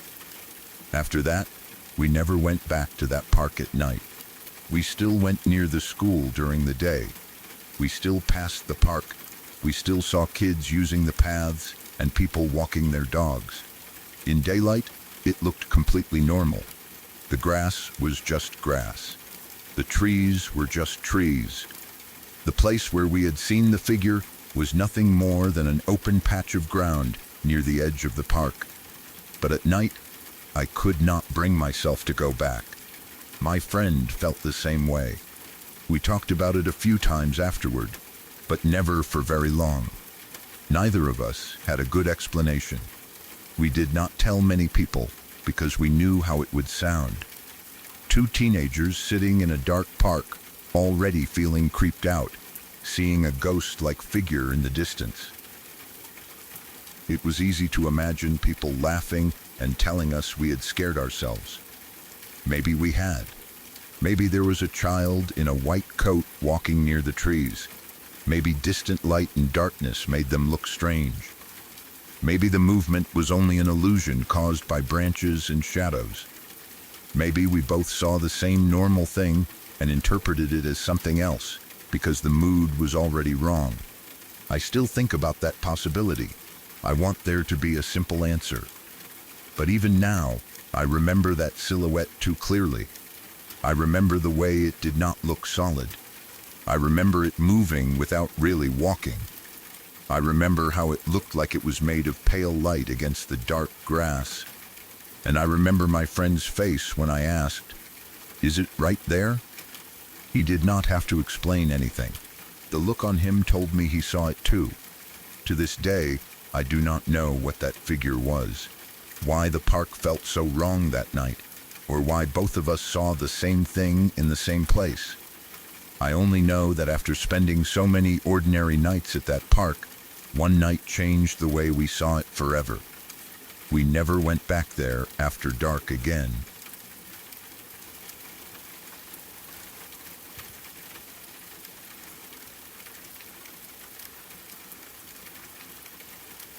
My mom was in an abusive relationship when I was a teenager. At the time, I did not really understand every part of what was going on between them. I knew he was bad for her. I knew he was controlling, angry, and miserable to be around. I knew the atmosphere in the house changed whenever he was there. It was like everyone had to watch what they said and how they acted, because you never knew what might set him off. He was the kind of person who could make an entire room feel tense without even saying anything. Sometimes he would sit quietly, staring at the television or drinking something, and you could still feel the anger coming off him. Other times he would complain about everything. He complained about my mom, the house, money, people he knew, people he did not know, the weather, work, and whatever else he could find to be unhappy about. I was a teenager then, so I mostly tried to stay away from him. I did not want to have conversations with him. I did not care what he thought. I did not want to hear his stories, his complaints, or his excuses. I knew he treated my mom badly, and that was enough for me. He was an asshole, plain and simple. At the time, my mom and her boyfriend shared the attic room. It was the largest bedroom in the house, but it never felt comfortable to me. The attic had been converted into a bedroom years earlier. It had slanted ceilings, small windows, and that strange feeling old attic rooms sometimes have, where the walls seem closer than they should be. During the day, it was not too bad.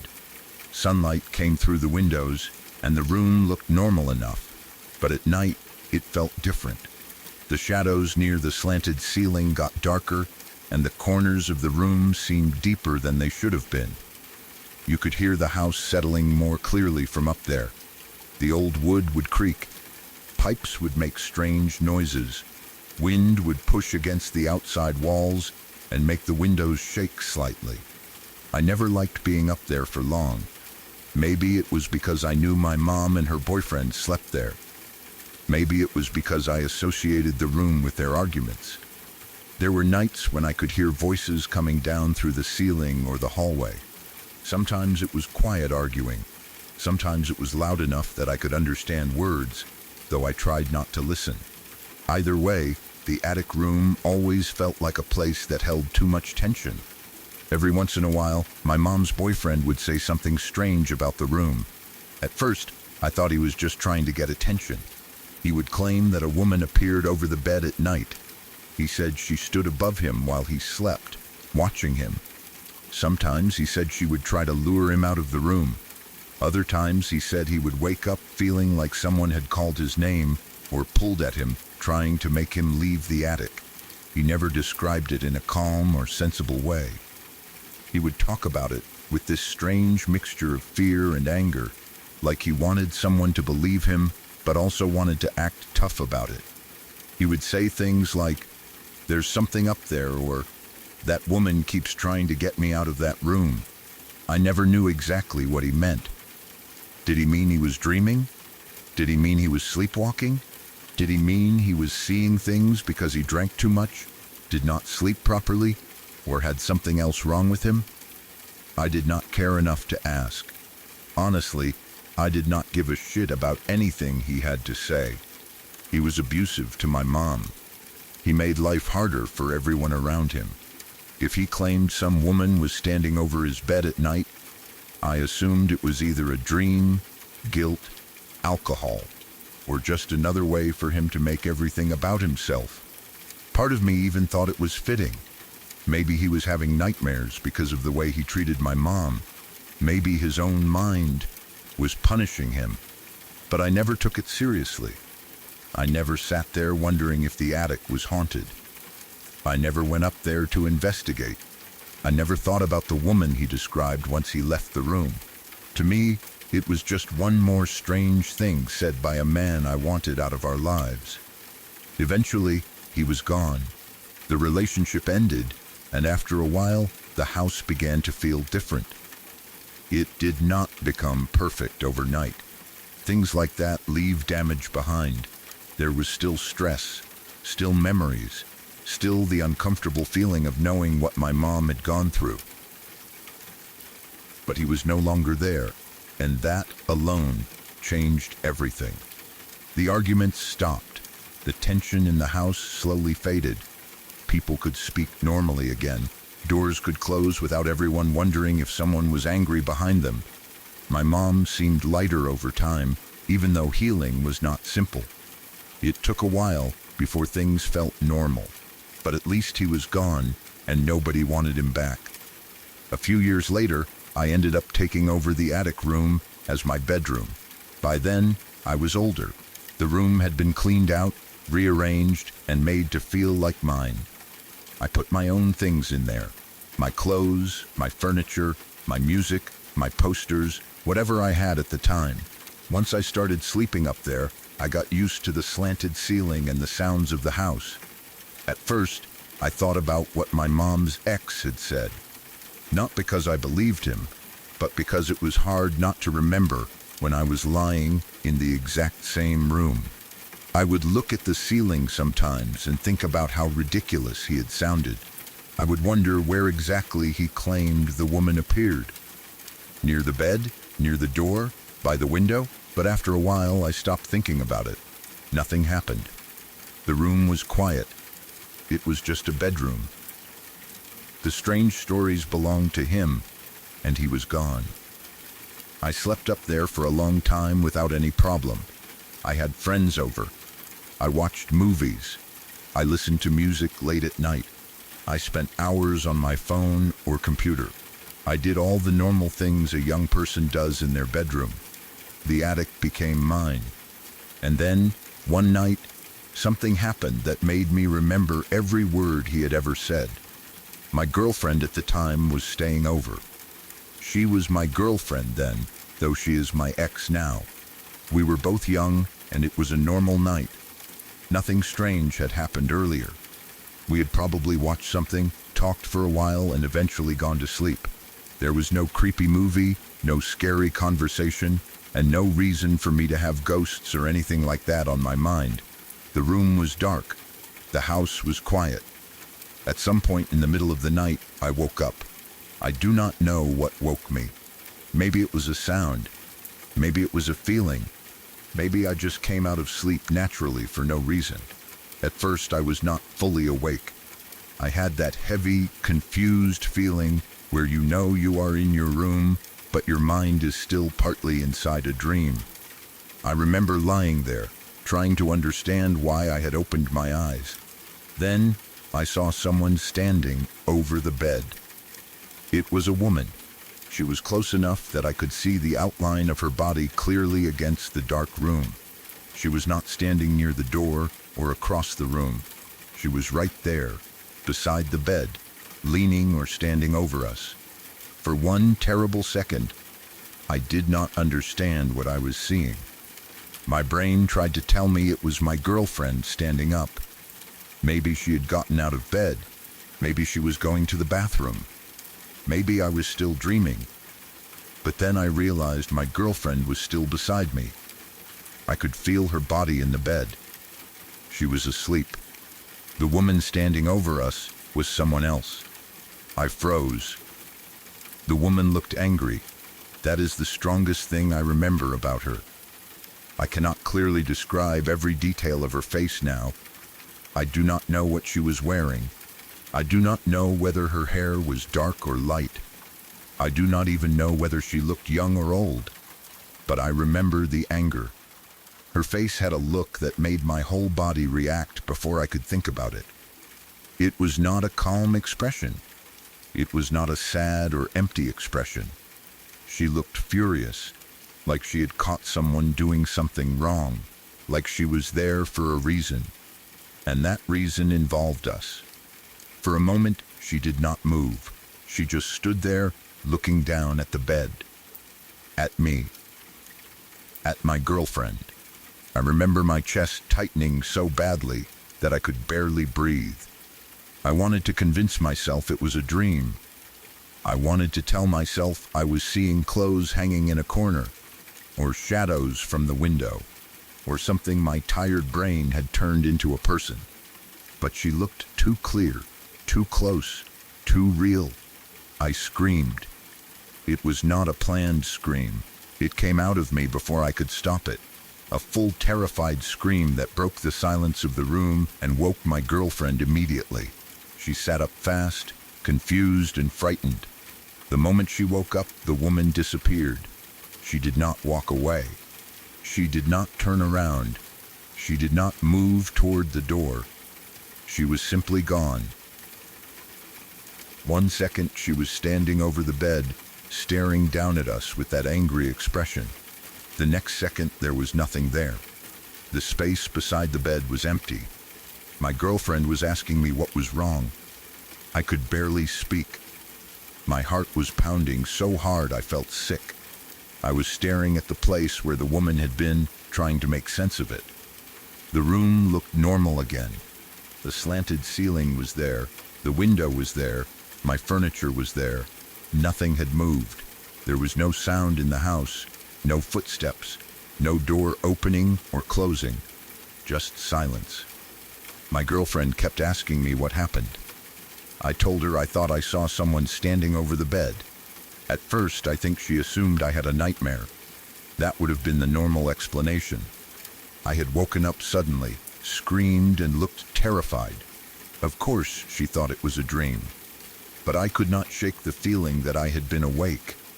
I remembered seeing the room. I remembered seeing her beside me asleep. I remembered the woman's angry face. And I remembered how the woman vanished only after my girlfriend woke up. We stayed awake for a while after that. Neither of us wanted to turn the lights off straight away. My girlfriend tried to calm me down, but I was still shaken. I kept looking toward the same spot beside the bed. I kept expecting to see the woman again.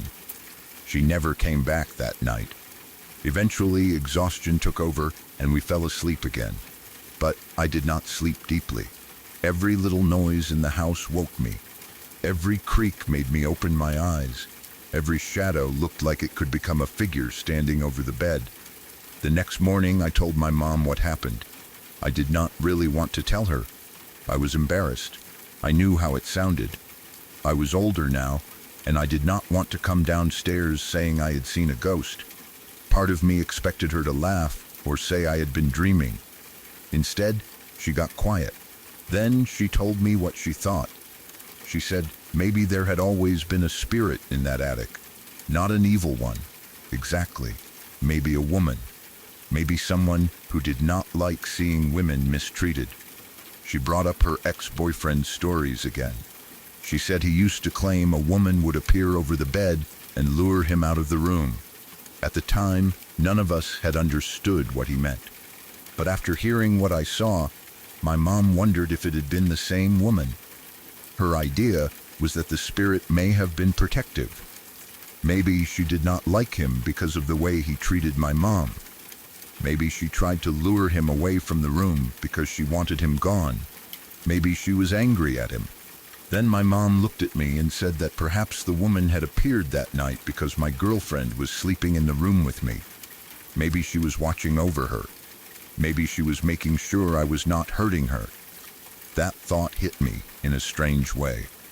At first, it made me uncomfortable. I did not like the idea that something had been standing over my bed, staring at my girlfriend, judging me. I did not like the idea that the woman might have looked angry because she thought I was doing something wrong. But the more I thought about it, the more I understood why my mom saw it that way. The woman had not touched us. She had not harmed anyone. She had not chased me. She had only stood there, looking angry, looking watchful. And then she vanished when I screamed and my girlfriend woke up. Maybe she had been nothing more than a dream. Maybe I had been half awake and still imagining things. Maybe it was sleep paralysis, even though I could move and scream. Maybe the shadows in the attic room had formed into a face because I already knew the story of the woman who supposedly appeared there. That would make sense. I had heard the story years before. Even though I did not care about it at the time, maybe it stayed somewhere in my mind. Maybe sleeping in the same room where my mom's ex had claimed to see a woman gave my brain material for a nightmare. That is the explanation I have tried to accept. But there are details that still make it hard. I did not go to sleep thinking about his stories. I had not talked about him in a long time. I did not even expect anything strange to happen in that room. And the woman's expression felt too specific to me. It was not just a vague shadow or a random nightmare face. She looked angry. Not angry at me exactly, but angry in a way that felt protective of someone else. Maybe that was my own guilt or fear.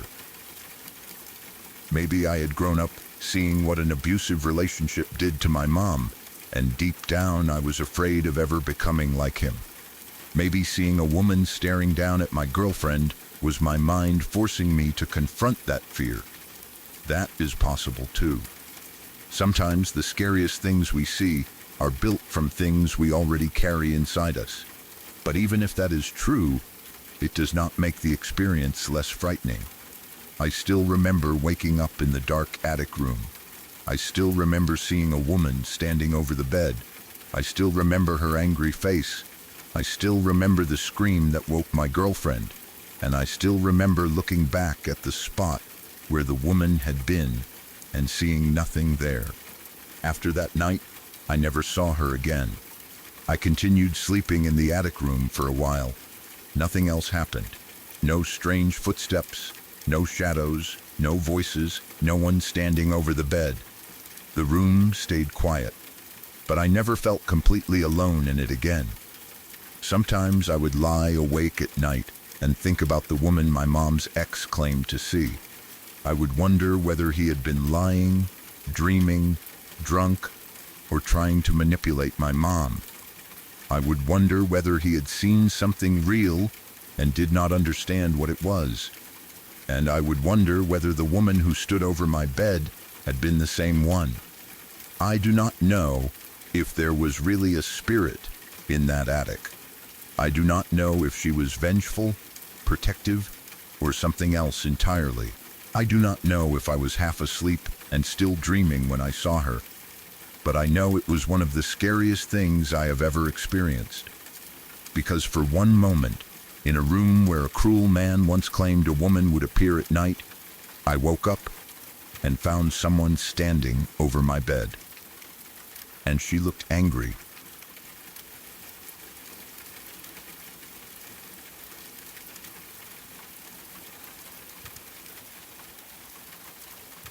When I was around 8 years old, something happened at school that I have never been able to fully forget. I am older now, but the image from that day is still in my head as clearly as if it happened recently. Some childhood memories disappear over time. You remember the general idea of a day, maybe a few faces or places, but the details get softer and less clear. This memory did not fade like that. I still remember the hallway, the group of kids gathered near the door, the strange excitement in their voices, and the moment I looked through the keyhole. Even now, I do not know exactly what I saw. I do not know whether it was real, whether my mind misunderstood something in the dark, or whether fear made the scene look worse than it was.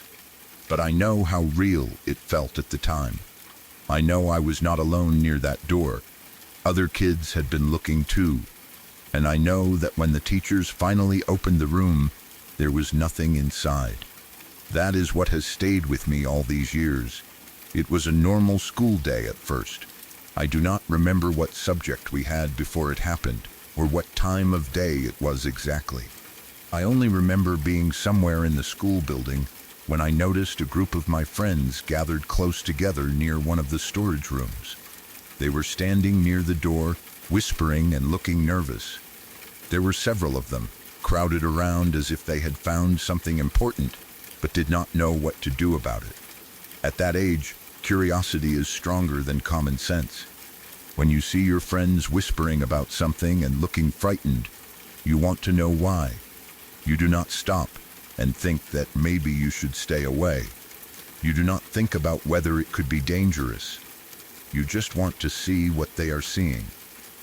So I walked over to them.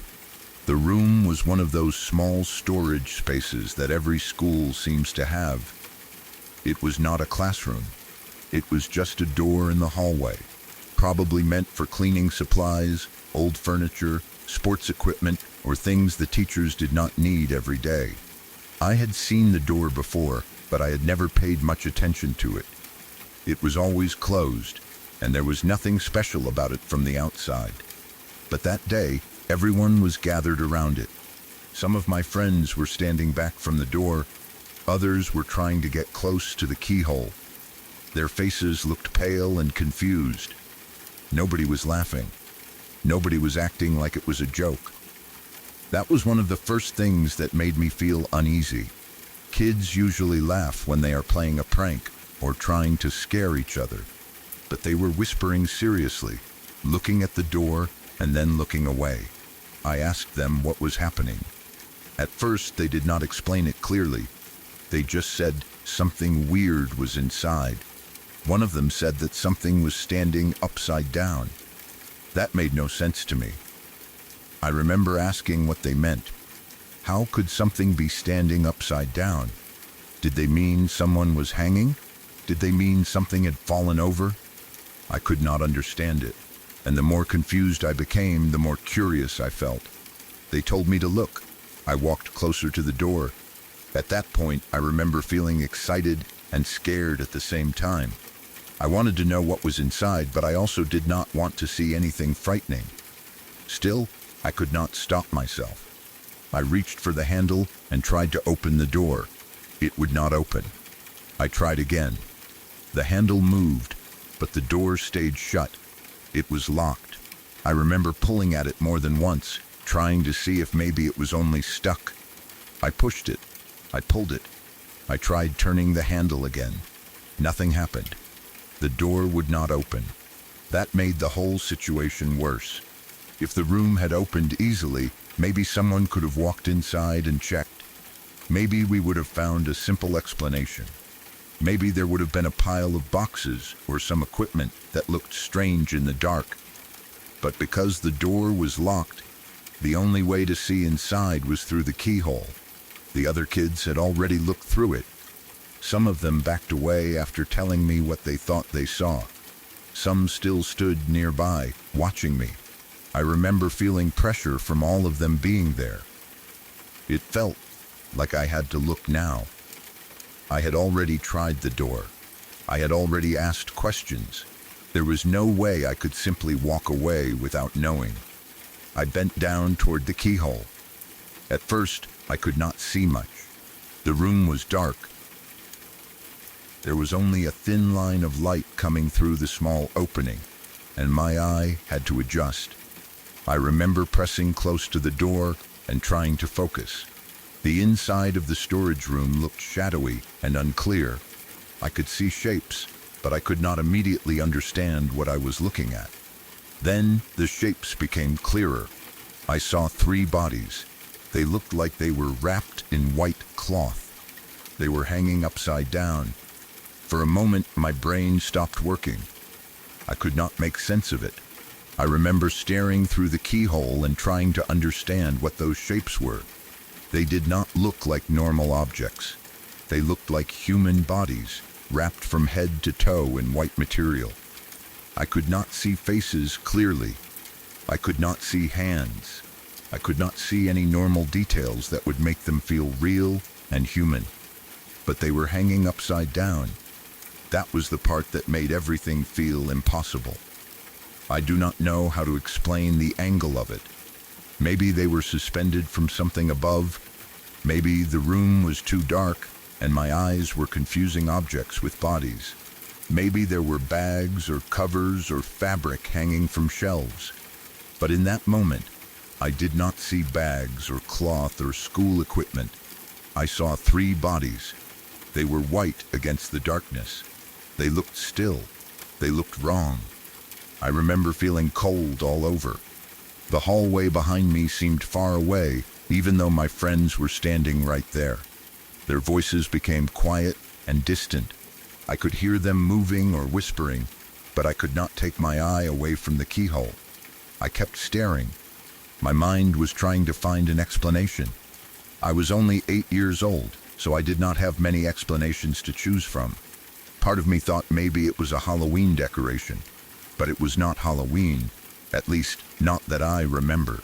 Part of me thought it could be something used for a school play, but why would it be hanging upside down in a locked storage room? Why would nobody have told us? Why did it look so real? I did not know what to think. Then something moved. At first, I thought one of the white shapes had shifted, but it was not one of the white shapes. A face suddenly appeared close to the keyhole. It was so close that it filled almost all of my view. The face looked bloody. It looked burned, like the skin had been badly damaged or melted in places. I could not see every detail, but I remember enough to know that it did not look normal. The face seemed dark in some areas and red in others. It looked twisted, angry, and wrong, and it was staring directly at me. I cannot explain how quickly my fear changed in that moment. Before that, I had been confused and frightened, but I was still trying to understand what I was seeing. Once that face appeared, all confusion disappeared. I knew only one thing. Something inside the room had seen me looking. It was looking back at me. For a second, I expected myself to jump away from the door. I expected myself to scream. I expected my body to react, but I could not move. I froze completely. It felt like every part of my body had stopped listening to me. My hands were still near the door. My face was still close to the keyhole. My eye was locked in place. I knew I should move away. I knew I should run, but I could not make myself do it. The face stared at me. I stared back. It felt like we were making eye contact for a very long time. Maybe it was only a few seconds. Maybe it was less than that. But fear changes time. A few seconds can feel endless when you are trapped in a moment you do not understand. I remember feeling like I was there for minutes, unable to pull away, unable to breathe properly, unable to tell my body to move. The face did not blink. At least, I do not remember it blinking. It just looked at me through the darkness of that room. I could feel tears in my eyes, but I could not even turn away to wipe them. I remember my chest feeling tight. I remember trying to make a sound and not being able to. I remember feeling as if the whole hallway had disappeared. even though there were other children behind me. All I could see was that face. Then suddenly, the next thing I remember is one of my friends pulling me away from the door. I do not remember pulling myself back. I do not remember deciding to move. It was like I lost a small piece of time. One moment I was staring through the keyhole, frozen and terrified. The next moment, someone was taking me away from the storage room and asking me whether I was okay. My friend kept asking me what was wrong. They told me I had been staring through the keyhole for a long time, longer than normal. Long enough that they started getting worried. I remember being confused because, to me, it felt like the face appeared only moments before. But according to my friends, I had been standing there, staring without moving, for much longer. They had called my name. They had tried to get my attention. Eventually, one of them physically took me away from the door. I do not know if that is exactly how it happened, because I was so scared and shocked. But I remember being led away. I remember them asking if I was okay. I remember feeling shaky and numb, like my body was there, but my mind was still stuck on the other side of that door. I could not explain what I saw. I do not think I even had the words for it. How do you explain to teachers that you looked through a keyhole and saw 3 bodies hanging upside down, wrapped in white cloth, and then a burned face looking back at you? At 8 years old, you do not know how to make something like that sound reasonable. You only know you saw it. You only know it scared you more than anything you had ever seen. Eventually, we told the teachers. By then, more students had noticed that something was happening. The hallway had become crowded. Kids were whispering, asking questions, trying to look through the keyhole themselves. Some were scared. Some were curious. Some probably thought it was a game. But it had become a scene. The teachers did not look happy. From their point of view, it probably seemed like a group of children causing trouble near a locked storage room. They may have assumed we were making up stories, trying to scare each other, or creating drama during the school day. They told us to move away from the door. They asked what had happened. Different kids gave different answers. Some said they saw something. Some said they heard something. Some said there were bodies inside. I remember the adults trying to stay calm. They went to get the key. The moment they opened the door, everybody held their breath. I remember standing back in the hallway, afraid to look, but unable to look away. I expected the room to be exactly as I had seen it. I expected the white-wrapped bodies to still be hanging there. I expected that terrible face to be somewhere in the darkness, waiting. But when the teachers opened the door, there was nothing. Nothing at all. The room looked normal.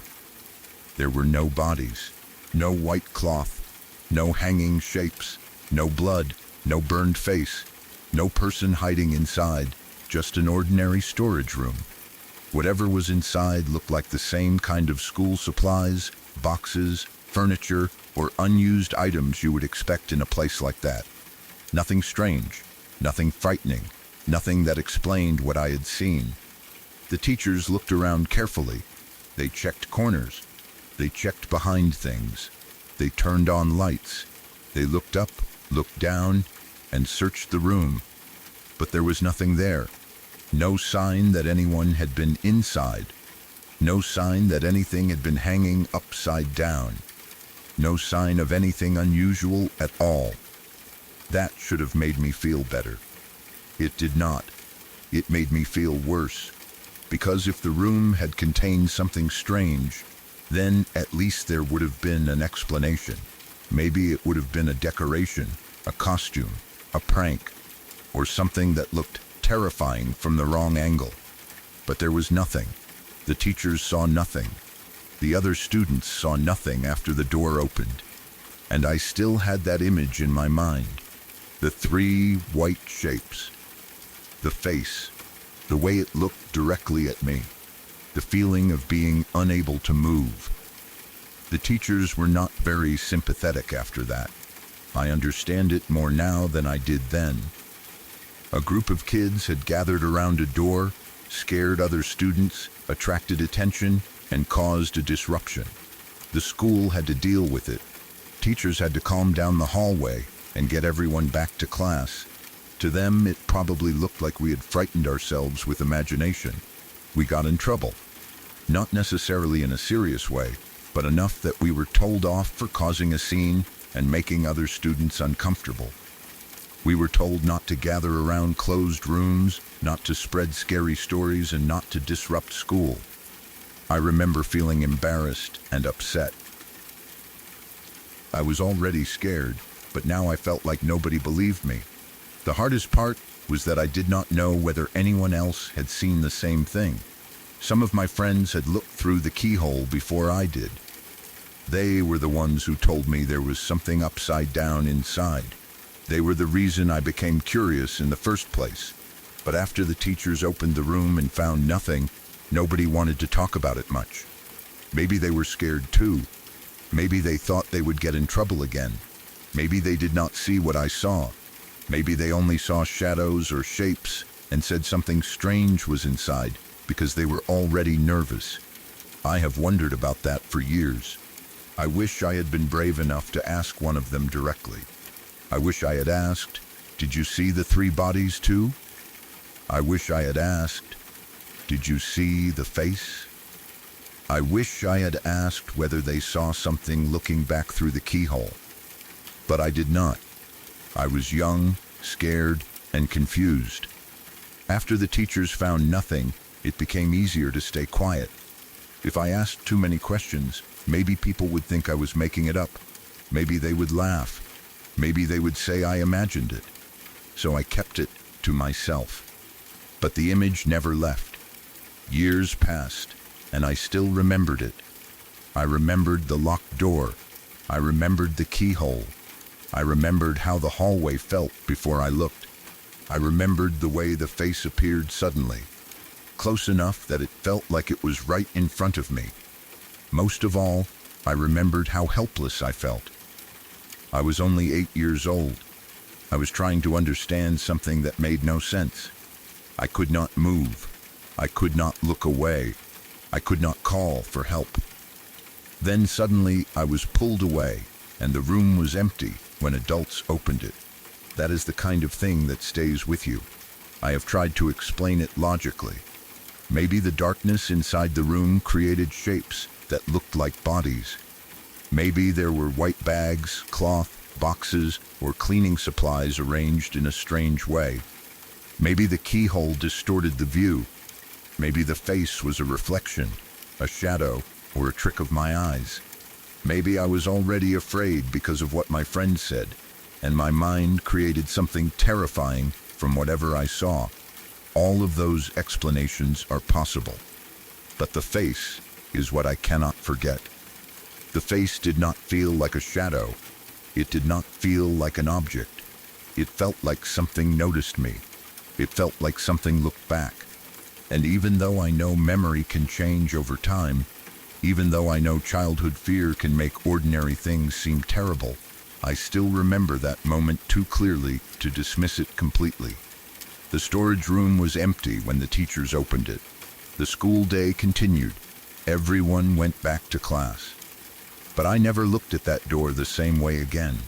And I still wonder whether one of my friends saw exactly what I saw through that keyhole, or whether I was the only one who ever saw the face staring back.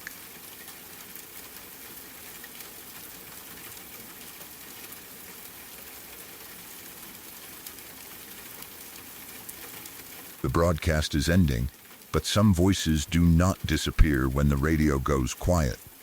Maybe one of tonight's confessions will stay with you. Maybe you will remember it the next time your phone rings at an odd hour, or when you hear something outside after midnight. Leave a comment with the story that got under your skin the most.